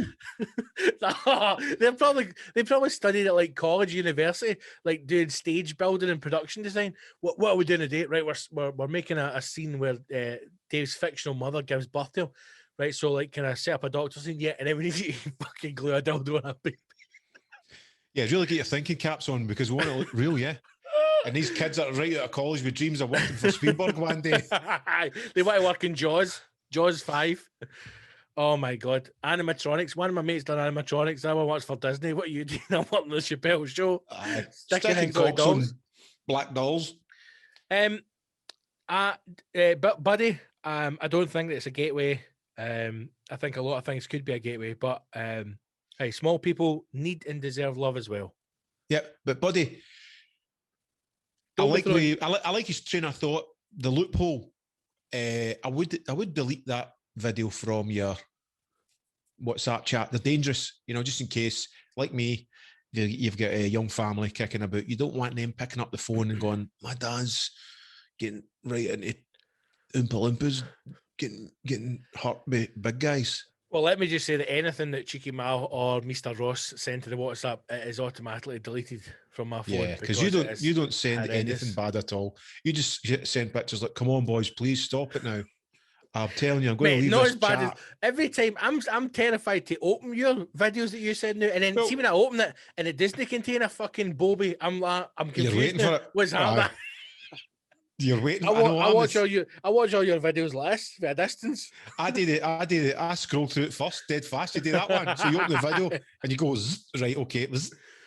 I had to do that with my mate James, who listens to this show anytime, but he gives me a warning. He's like, mate, you sitting down for this one? This one's brutal. But his is always like just a guy fucking cycling about, and then next minute his head's cut off, and I'm like, fuck, I'm having my dinner. Oh, somebody sent me, the boys sent me one that I didn't even send to use because I done the zip forward, It was basically the chat. I said, I'll just say it fast. A guy jumped in front of a train. The train pushed him out the way. The train pushed him out the way, so he went on the platform, right along the platform, smashed into two folk, and then cut himself in half on a pole. It was absolutely disgusting. I can't watch stuff like that, man. Mate, that's how I sent it. I was like, no way. And it was no that way it was real. It's horrible. It's probably in China somewhere like that, where they chopped it up as another wee accident. I can't handle stuff like that. Right, let's hope this question from David Byrne is more wholesome and more family friendly. Over to David Byrne for his question. Hello, Cheeky Mal. Hello, DJ Gibbo. Hello, heroes and council scumbags. David Byrne, just a quick question for these boys. What is your favourite Scottish word or saying? You've got loads to choose from. A few personal favourites of mine. You've got dauber, fud, boheed, bampot, numpty, walper, jobby, diddy, bobby, bobag. But I think my personal favourite is fanny boys, because you're literally calling somebody a vagina scrotum. But boys, what is your favourite Scottish phrase or saying, and why? I think you've covered all the belters there. I remember you saying that you tried to raise this at a live show as well, didn't you? Remember that? It was a drunken mess. I had a full list, amazing top patter. Do you know what I love? Just looked at it, like, what the fuck you doing? See when you actually prepare for something, falls in its arse. It always falls in its arse. But I love it when you come, because I'm like, he's actually thought about this. Your wee face is pure lit up. I'm trying to take part of the craft. That time when we did the time traveling gypsy, remember we wrapped you in tinfoil? You were buzzing for that. I was reading my Charlie art tags. That was great. But then watching that back in the video, I'm just like, this guy's having a breakdown. I thought the spacesuit just was a joke in itself. You know what I mean? Tinfoil. Because remember I say to you backstage, which is on that video, it's on YouTube. I was like, why would wrap me in tinfoil? And you're like, the gamma rays. Gotta protect me from the gamma rays.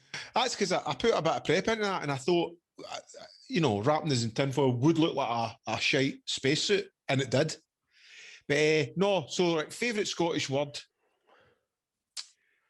Ball bag's an old faithful, isn't it? Can I say one that I don't know if it's Scottish? Go. Keich. Keich is Scottish, aye. That's shite, innit? I enjoy that. I enjoy a wee keich. I don't use it often. I say dreich a lot when the weather. When I'm describing the weather. Dreich. A hoorie a gale. Aye. Cunt, it's a good one, isn't it? But it's not at all Scottish. Universal, but I mean, it lends it to the vernacular. But we're the only race, I would say, that really embraced the word cunt, as in good cunt, bad cunt, see that cunt. Cockneys enjoy it. That's how he's we always a cunt in the yes, right? He's a fucking good cunt. He comes down the market. Sweaty Jock comes down the market. He's a cunt. He's a fucking cunt. I would say mine is Keith and Cheeky Miles is, what are you going for? Belter. Belter. He's a fucking belter, man. Even like a doucher.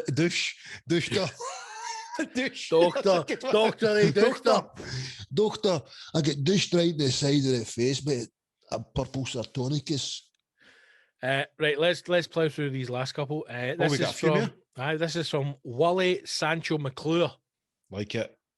And Wally's question is as follows. Chris Cairns is a council scumbag. Oh, he's calling out the fucking trips, man. Brilliant. Council scumbag's getting called out. I mean, let me just hear that again because I laughed over the name. Hold on. This is from Wally Chris Cairns, I believe it was. Chris Cairns is a council scumbag. I love it. That's been my favourite yet, man. That's a fucking peach. Chris Cairns, you have been called out. Rectify this or Wally will never speak to you again. Next one is from Jim McMillan.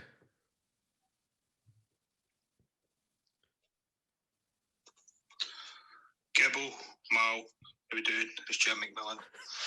What the fuck are all these cheapskate fucking bastard council scumbags all about? Not fucking paying up their fucking way. Dirty pedo bastards. Mal, Gibbo, who's got the biggest dick?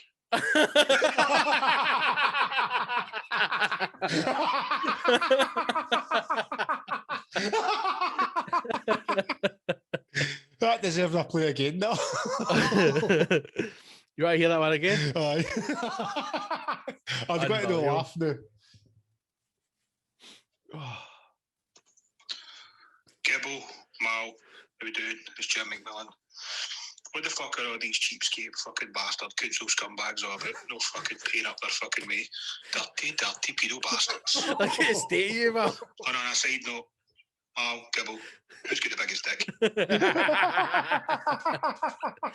Dirty pedo bastards. pedo bastards, man. Well, Jim, I think just to clear up the last point, I think Mal and I are both 8.5 inches. Aye, So, solid, absolute. You could fucking knock a steel door in with it. Last time we were docking, we were pretty much head to head, you know. I love it that people are calling out council scumbags. We should say, if you would like to become a hero, and why would you not, to access every show, you can do so at Patreon, patreon.com/the hashtag show, patreon.com/the hashtag show. £4, you can sign up for as little as £4, £1 a week to access all of the content. Right, this is from an old faithful, Stephen Harry Wilson. Oh, we get more? Mate, we got loads. Oh, yes. You're loving this, aren't you? This is from Stephen Harry Wilson. Stephen, over to you with your question. All right, guys. Stephen Harry Wilson here. A quick question through this new recording medium. Hold on. Is he recording this for his shed? All right, boys. Stephen Harry Wilson here. I'm going to need... He's recording it for the 1920s. I need to listen that again. Right. Sorry, Stephen. Over to you. All right, guys. Stephen Harry Wilson here. A quick question through this new recording medium. What did you do at school for work experience? If anything, I went to be a school Johnny, and Christ, it was a lot of shit. What did you do? I'm loving this because in my head I'm picturing where they are when they're recording it. It's like sitting in his hut with a wee pipe. Hey, boys. Also, What I did you imagine he's all recorded like that.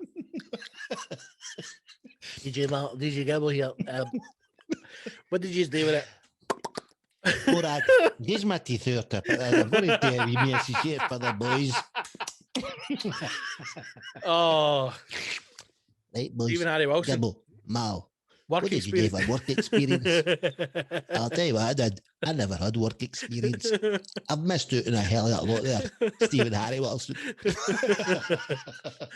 I just had to sit and smoke half a fag and drink a pint of ale with a Johnny.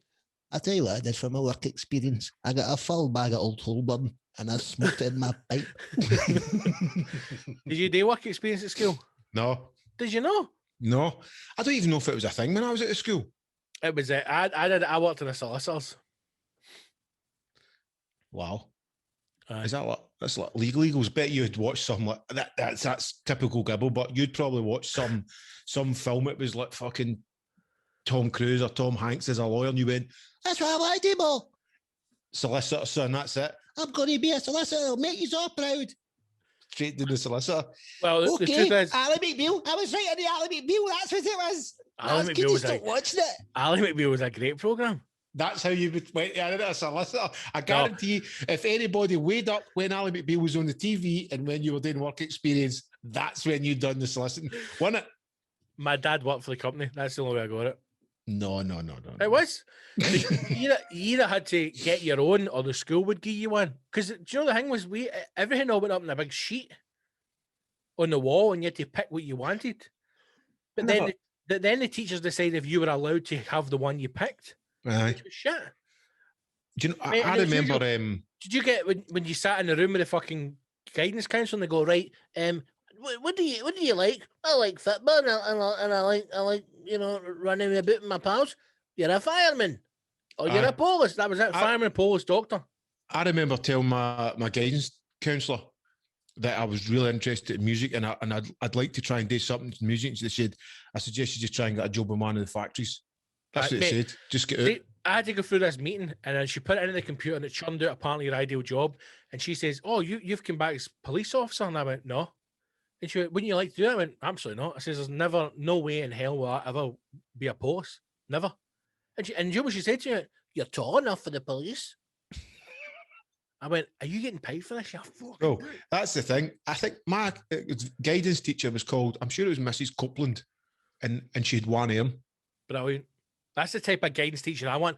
A woman that has lost her arm in battle. That's how hard her life's been. She's punched guys that hard that she's lost her arm. Her arms come off, and that she's giving us guidance.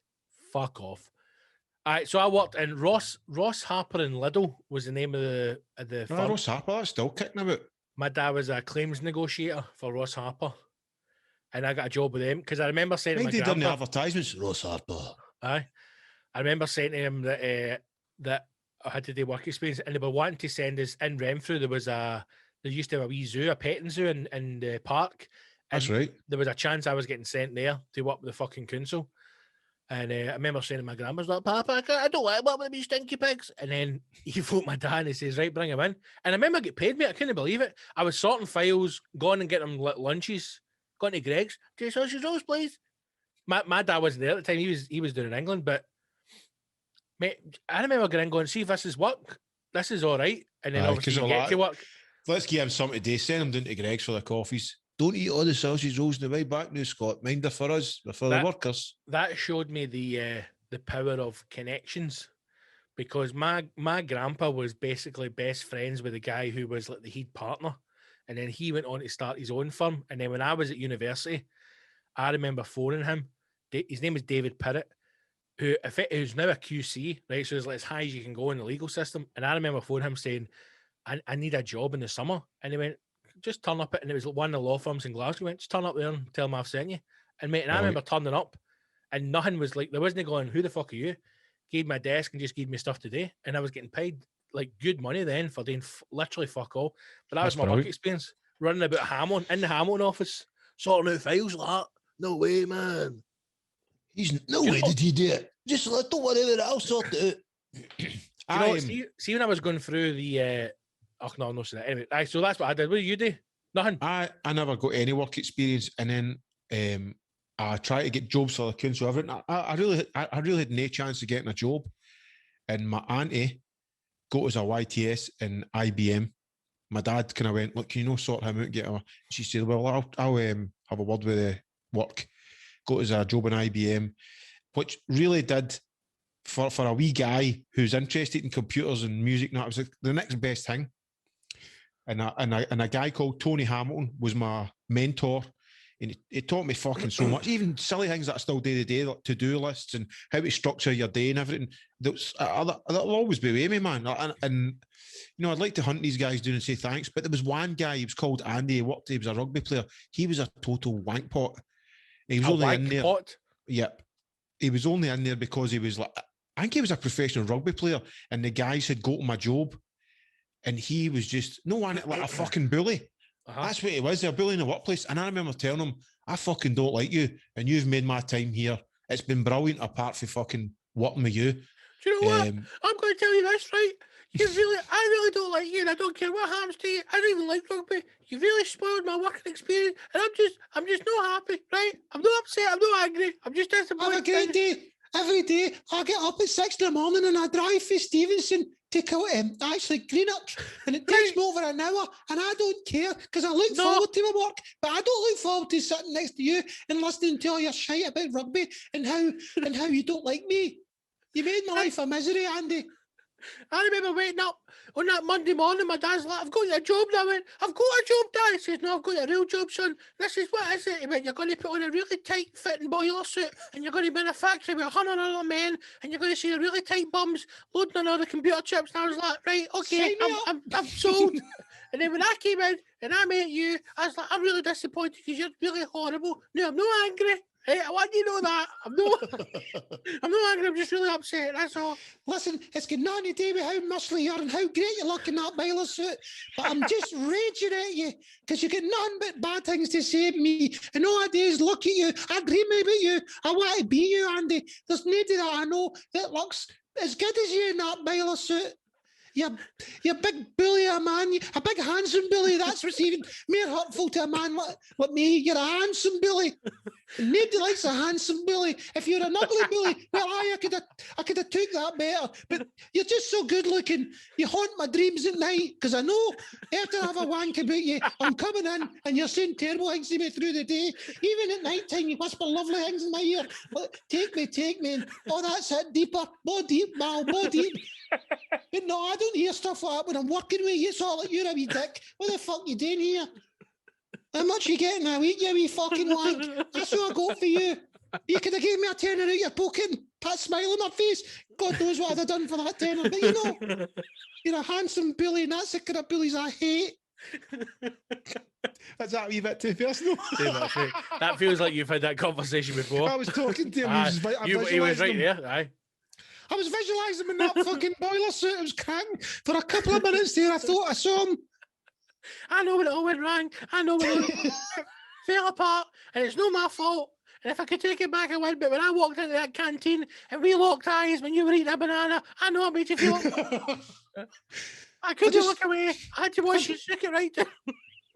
I've never saw a man spitting a banana before he ate it, but boy, did I fucking never forget that.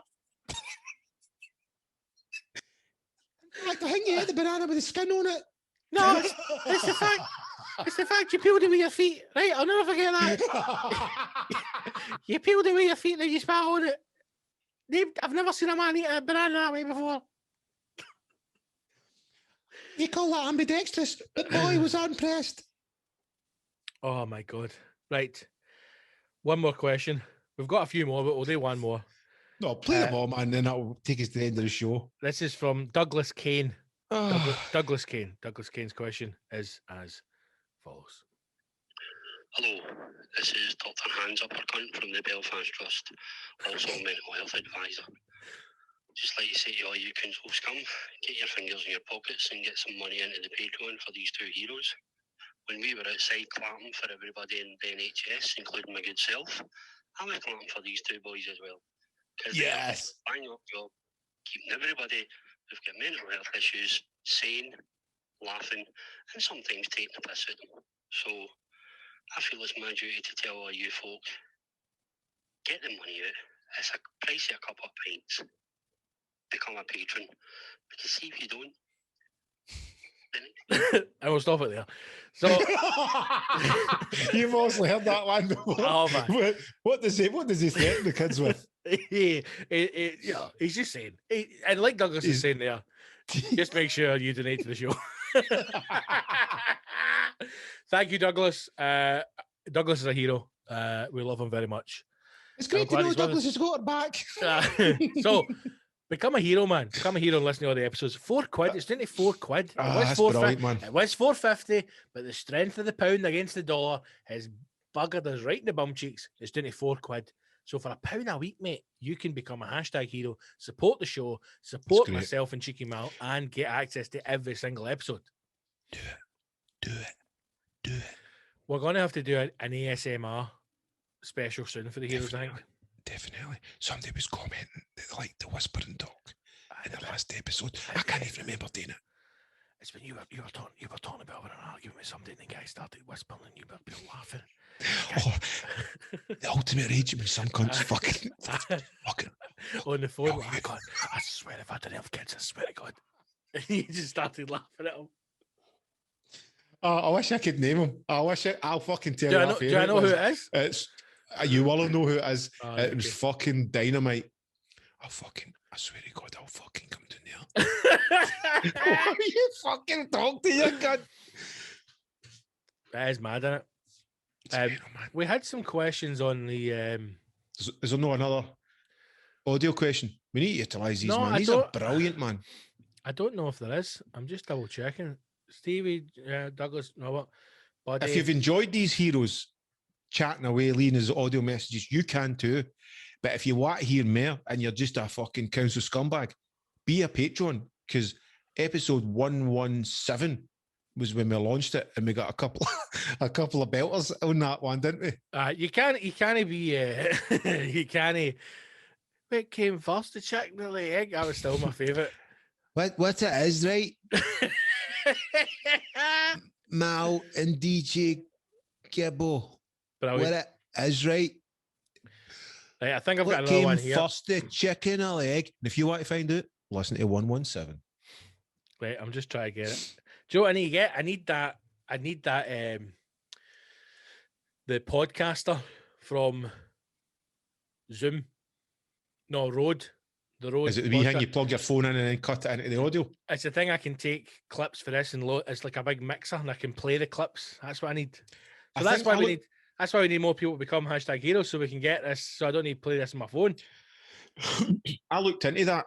There's one that you can get, and I found one. It was actually, I think it was for Behringer or something like that. A really good price. I'll need to look into it. Remember that dodgy German website you used to use before it bumped all the Brexit prices on? Oh, God, yeah.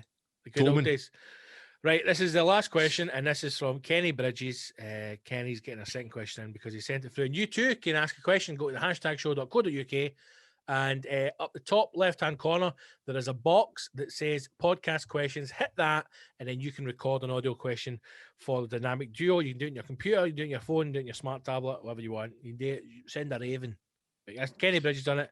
Be like Kenny and just fire into it. Abuse this and ask as many questions as you want because they're fucking brilliant. Kenny here. I noticed that I sounded like a bit of a bam the last time I spoke, so fuck it. Most embarrassing place you've ever pished? Don't know if it's been asked yet or in previous episodes. I pished in my mate's fridge one night. I was at Majestics in Motherwell. I think it was meant with TTF that were playing. They didn't turn up. No big loss. I ended up back at the mate's house. I passed out. My mates couldn't wake me up. He said, just leave him. I'll bring him home tomorrow. I don't know if he maybe wanted to rattle my arse when I was sleeping. But anyway. This podcast, man. I'm standing in his kitchen with the fridge door open, pissing. And he's shouting, what are you doing, you fucking maniac? I get fucked out and my clothes get cut up with scissors. I had to walk back to shots in the middle of the night. Lot like a Incredible Hulk. There you go. What's your stories, boys? Kenny Bridges taking the full 90 seconds there. Thanks for that, Kenny. Beautiful, beautiful. Again. Let me say this. I am not a big pisser when I'm drunk. No. Even when you do one, that's you, open the gate. No, I mean I'll go to the toilet, but I mean like I've never wet the bed, I've never pissed, and like people who like piss in cupboards and never done that. I've pissed in a pint glass and like left it at the side of the bed, but then when I wake up I know it's there and discard it. But I did have a friend who shat in somebody's fridge. Now he claims he was drunk, but he was drunk, but I think a bit of it was, trying to make it. Now, how did he get in the fridge? Did he shit on something then put it in the fridge? Because how did he climb in the fridge? Opened the fridge door and reversed his arse into the fridge. Now, this was a Smeg fridge. So it was a full... Right. Opened the fridge, reversed his arse into the fridge, and then shat in the fridge. And do you know what? That's absolutely disgusting. My mate kicked off and gave him the glass shelf out the fridge with his shite on it. And he chucked him out the house. See if that was my house. He had to replace it. Now, I'd be rolling about fighting right? the guy. I know I'd fucking knock him out. We need equipment upgrade here. Can I just say something? No, because your mic's not working. See if there are any potential heroes. Oh my god, mate. Scott was saying there. See if Edge. Norman Collier. Your mic's not working. I know. Oh, there it is. It's back. See if there are any potential heroes out there thinking to themselves that I am going to start a podcast. Now, listen, I've done it. I've been guilty in the past. I want a Joe Rogan mic. Mal wants a Joe Rogan mic because we want to be cool and trendy. Can I say this to you? You don't need invest as much as possible. See whatever you think you're going to invest in microphones. Spend double that on cables, right? Because see a good cable, it'll save you. It'll save your life. And I have got a shite cable, which I'm going to replace with another shite cable. But we'll see if that's a shite blue one, man. You want to get a fucking green one in there, Gibbo? A red one. Well, that's interesting. My God. It's a dodgy lead you've got there, mate. Hello. Keep it at that. Keep it at that. And let's wrap up the show, yeah?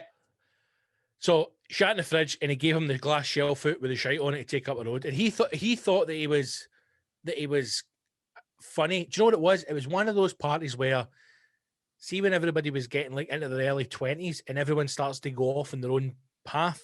Mm-hmm. So, you have friends all the way through school and teen years, and then like one or two of your pals start like dressing a bit different, or they stop eating meat, or they only drink cocktails, and then they find their pals for uni and they go off.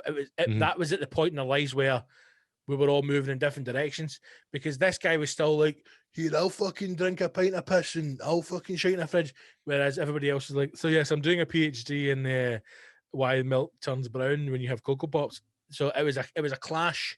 And Frank the Tank. He was the Frank the Tank. He thought it'd be funny going shite in the fridge. And to one other person it was, but to the rest it was disgusting. I had a mate, Plum, whose fucking party trick was putting, if he went, whoever's party it was, and he went in the toilet, he'd stick their toothbrushes up his arsehole. Jesus. And he'd done it in my house, and I fucking knocked him out, chucked him out of the house. Wow. I didn't even know if he didn't put the toothbrushes up his arses, but he smiled and hinted at it. Chucked the toothbrushes out. That's enough. Aye, that's enough. Why do people put things up their bum? Well, I think it's just because it's disgusting. In a non-sexual way. Well, I imagine toothbrush would be quite tickly and fun. Like, see if you were having a cuddle with your partner.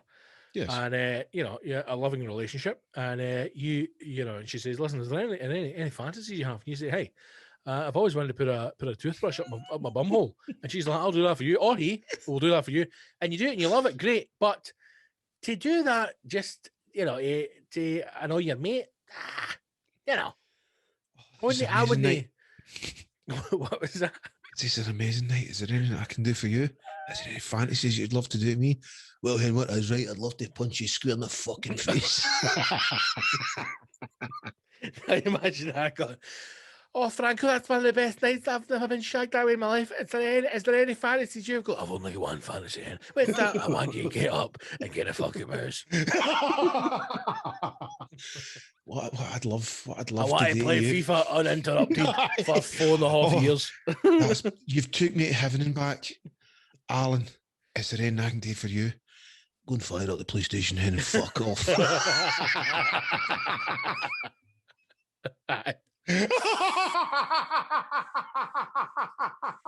Shout Kellen. Turn that fucking Xbox on your way. I've got Super Sunday coming up. Yeah, cow, see you Monday morning.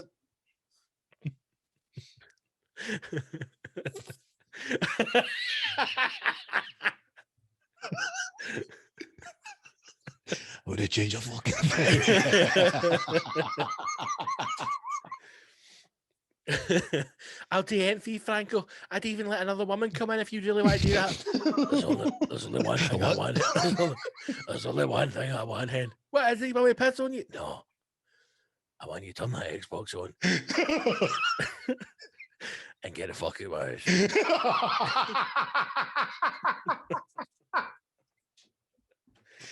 Just keep walking. I wonder how long. Back until the next time I'm horny. I think that Buddy the Elf talked about, or who was it we talked about buying shares? Somebody talked about buying shares. It was Kenny Bridges. I think we should start taking bets on how long before this podcast gets shut down before we get. Well, here's the thing. Here is the thing as well, right? Like when you talk about cancel culture and mate, somebody could be complaining, right? We must be on somebody's radar. Aye, we're on somebody's radar, right? And I tell you what. I want to change your fucking thing. It's going to get to the point where the only episodes we can put out are hero episodes. But you know what it is?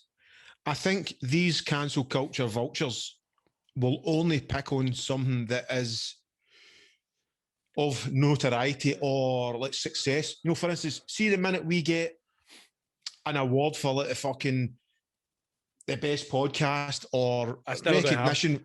That's never going to happen. But if we were ever to get recognition, that's when these fucking vultures come out of the woodwork and go, aye, but he fucking said this, they said that. It wasn't that when they were doing funny voices and pretending they were Asian. You know what I'm talking about? It's stuff like that. Listen, see if anybody ever goes back through our back catalogue and the only thing that they're offended by is saying an Asian voice, I think we're doing all right. You could get a full sheet, couldn't you? Listen, I know that they were doing all that stuff about gay men burgering each other and all that, but did you hear them doing the Asian voices? That is not on. Right then. What were you offended with? hey, you, the fucking lesbian there with the pink hair. Aye, the vegetarian cow. Come here. What are you offended about in this show? They slag gays, right? Blacks, whites, Asians, disabled folk, paedophiles. So everybody, basically. But everybody's Nigerian, basically. What did you fucking think about? See you smoking that. I watched a thing on YouTube yesterday, right? And I'm never going to get it because obviously I don't have. See, if I just said your millions, Mal, I would have so much cool why stuff. do you say this? I would have so much cool stuff, man. Listen, right? if you went along the lines that I'm like, poor, I would get more fucking patrons. If I had like a 10th of your wealth, I'd have such cool stuff, man. Right? I mean, I know it's impossible for you to have cool stuff. You get money in the fucking door and you spend it in fucking shit. But imagine if I had even if you gave me like 4 million, I wouldn't even make a dent on what you've got, right? You wouldn't even make a dent.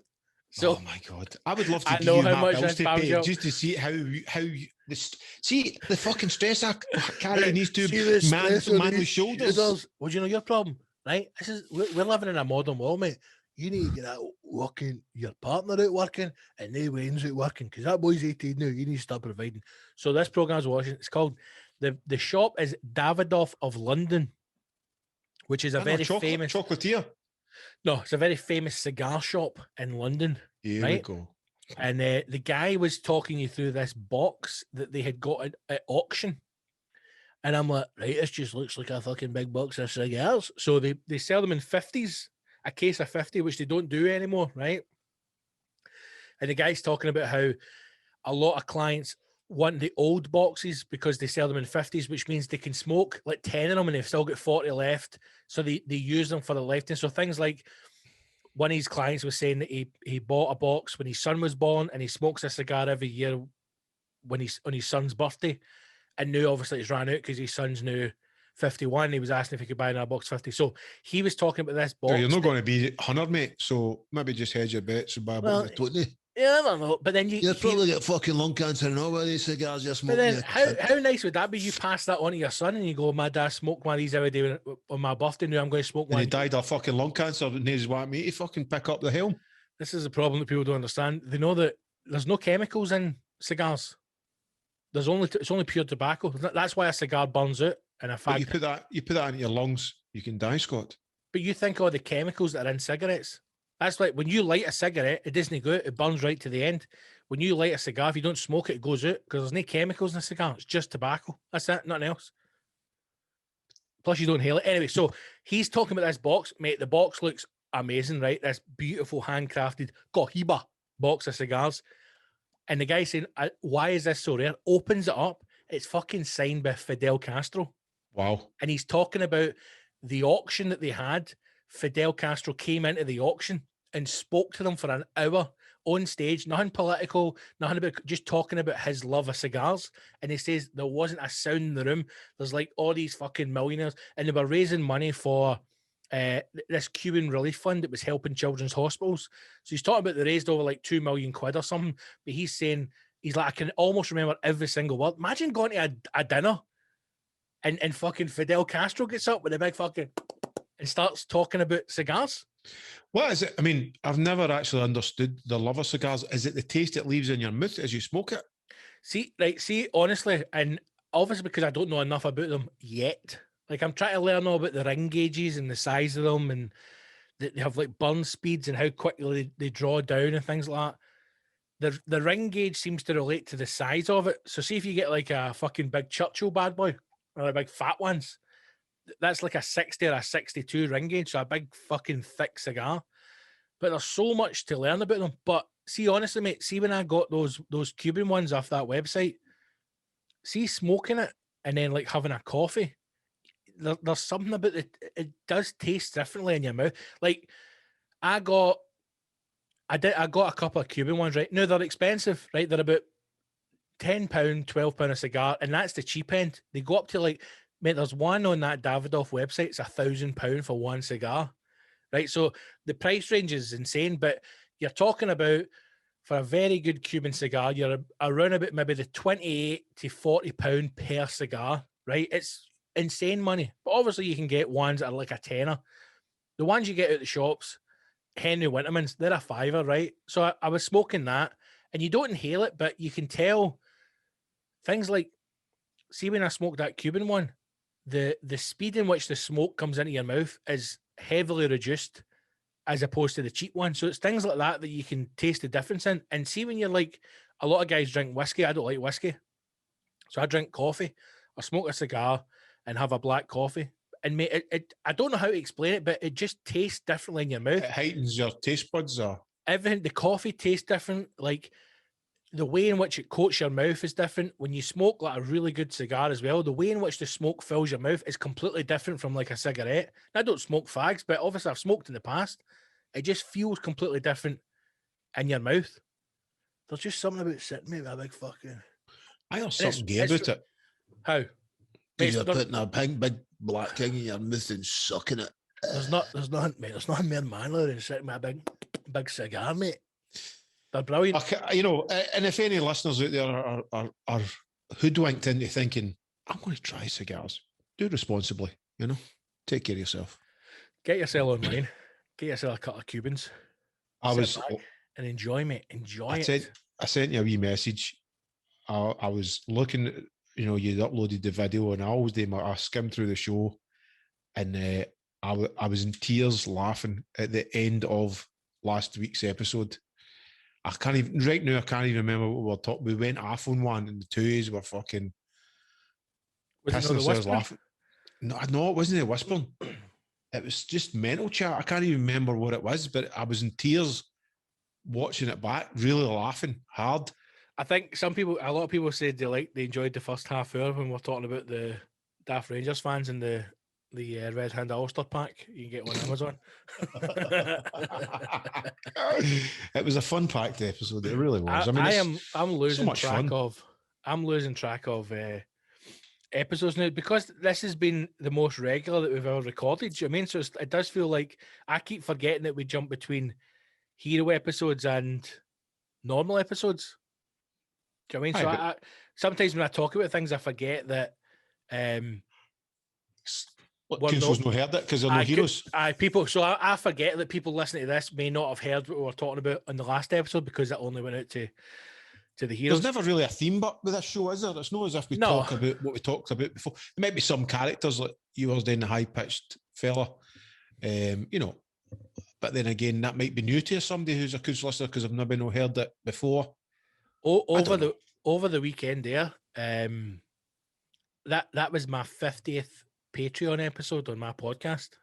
How many episodes have you done now? But you're doing something mental like 2 a week or something. I did 2 a week on that, which it's odd, mate, because sometimes it's a lot and other times it doesn't feel. It's like anything else. It's like this. Like we will sit and we're recording. We're just approaching 2 hours now. Do you know what I mean? So we will sit and talk for the same length of time. And some days it's really easy and it just flows. And some days, you know, we come off and we go, fucking hell, that was hard, wasn't it? Or it didn't. It's just like anything else. So in the weeks where it's easy, it's easy. In the weeks when it's tough, it's tough. Aye. But it wasn't until I uploaded it and I was like, fuck, that's the 50th. That's the 50th Patreon. So that's in total, that's 122 episodes. That's brilliant. So you've actually done more of your own podcasts than you have of hashtag podcasts, which is mental. But again, do you stick to the 1 hour but as well? You're quite. I only do it. You're regimented. I know a solo chat is fucking plenty, man. Do you know what I mean? But you think about. I often think. In fact, sometimes it's mad because I was talking to Yaz about this the other day, and I'm going. You remember like how hard it used to be for us to all get together to record? Like it was mental, man. Like either people being away traveling or coming back for gigs. It was so hard, and this like the Zoom has been a godsend, man. Really I mean, we've we're on Tappy. We're recording our audio good, which was the main thing. But I actually see this as, even when lockdown ends, you know, we'll have ones where we'll obviously still get together. Yep. But I just think this is the way to do it. Oh, aye.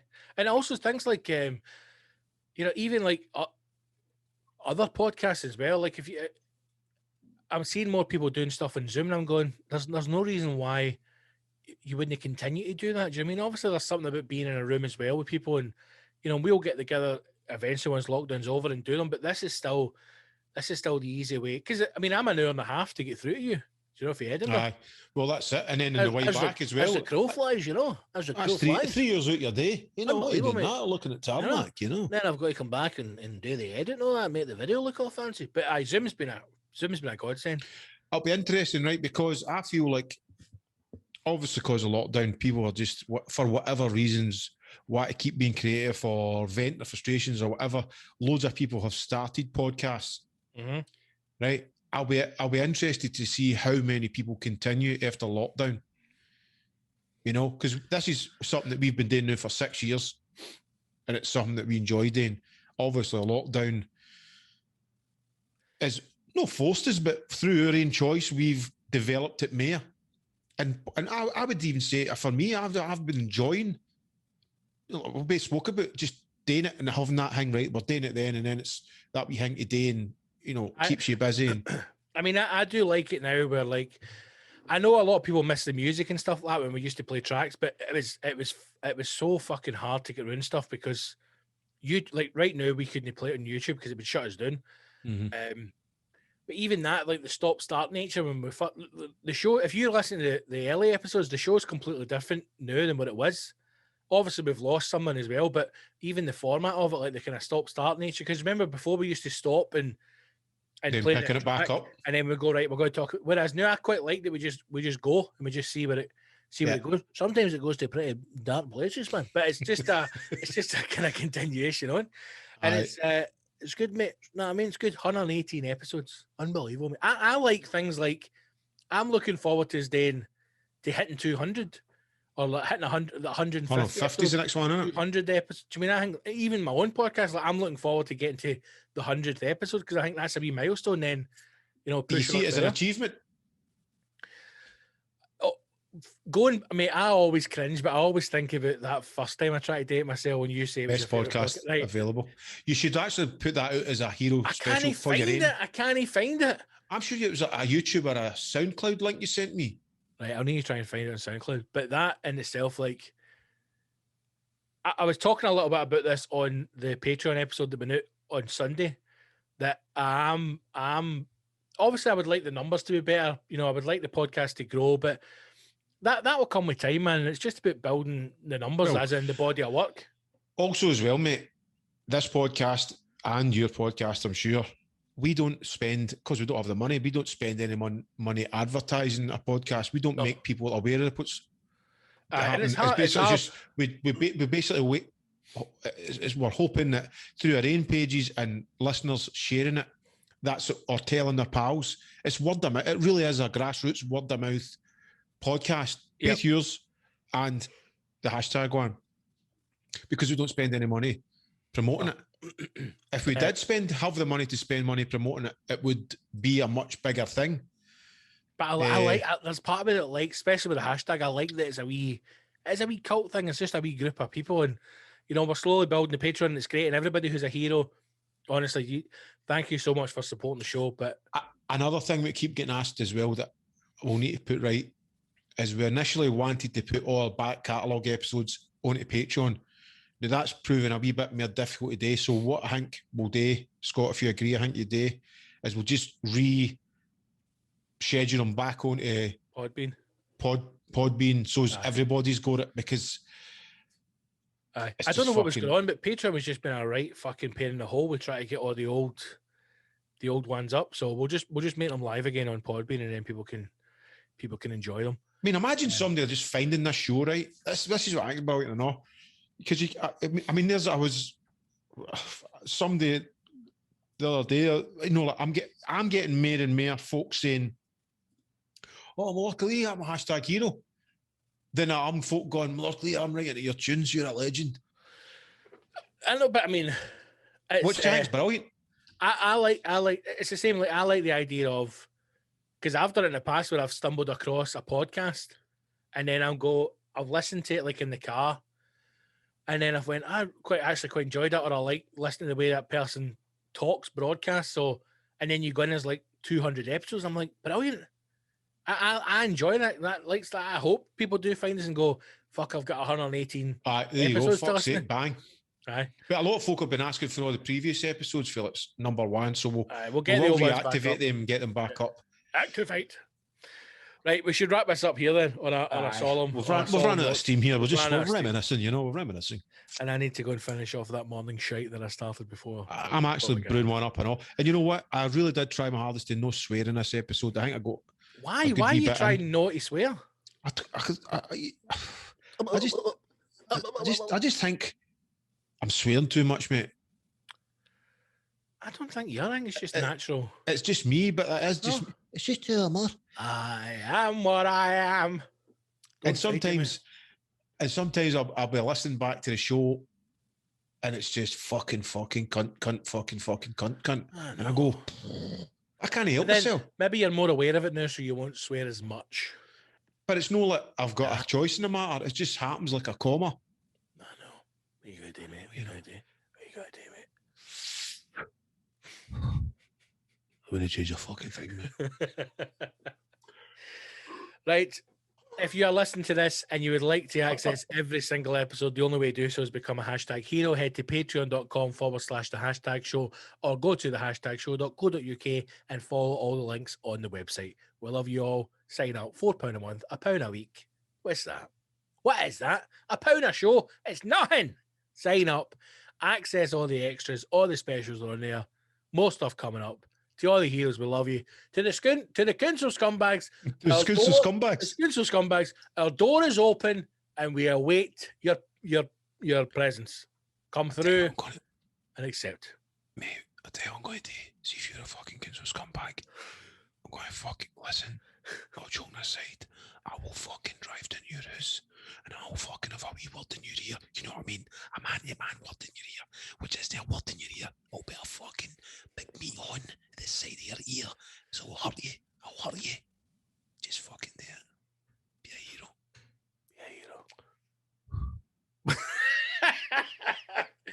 We love you all. Good night. Listen. You fucking me dirty weasel. A weasel? Bye-bye. I just think of the guys at Roger Rabbit when you say weasel. Weasel? Who's that? Remember the gang? Oh, the wee fucking they wee actual weasels in suits. That was a freaky film, Roger Rabbit. Hats? You know you would, wouldn't you? Jessica Rabbit. Obviously. Descendant on that. Right. How could you even pump a cartoon? How no? You think, let's see when you bought it, right? Stop it. You're more Rabbit Ink. Rabbit Ink? She's not a rabbit, she's a woman. No, she was a rabbit, mate. No, Roger was a rabbit. She's a woman, a cartoon woman. I'd fuck him on off. I'm a fucking mongrel, mate. Why did you change your fucking Yeah. Did you fuck that bird out of Roger Rabbit? I'd fuck Roger Rabbit, mate. I'd fuck the weasels. Fuck all the ugly funny ones running about. I just run about fucking everybody in cartoon land, man. Mate, you'd fuck the shoe. They be talking shoe. They get put in the vat, hang up there. What are you in for? Fuck cartoons, mate.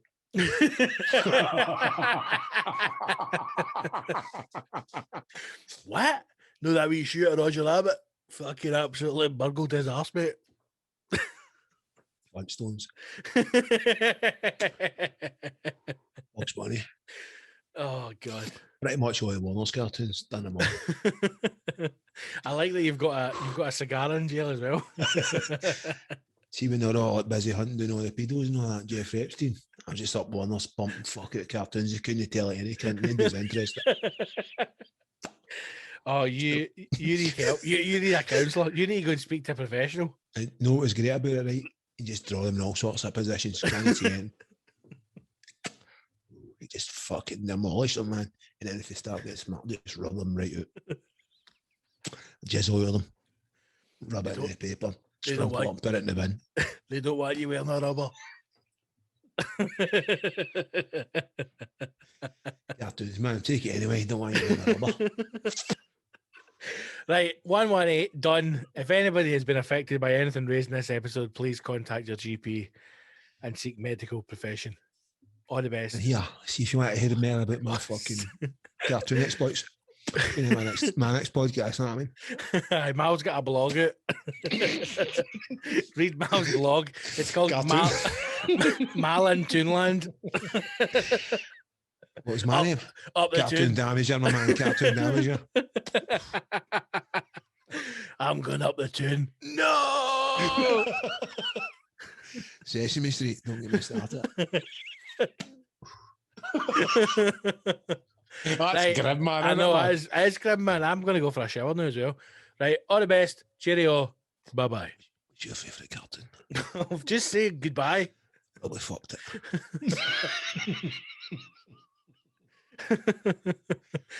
Don't ask your Uncle Mal about Peppa Pig. How no? Just don't ask him.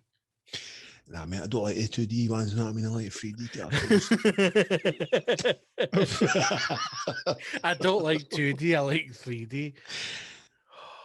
See them cartoons, man, it's like, see the computer animated ones, see like Toy Story and that. Right, I'm off, you're freaking me out now. See that wee Bo Peep last year at Toy Story? Up. That big dress of hers, man. Mal. I set it on fire. You've got problems. You've got serious problems. I don't think we're going to get a single hero after this episode. Hey, Woody. Hey, Woody. There's going to be a mass exodus.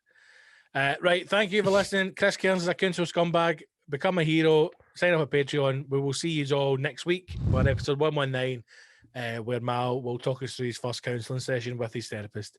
All the best. See you later. Bye.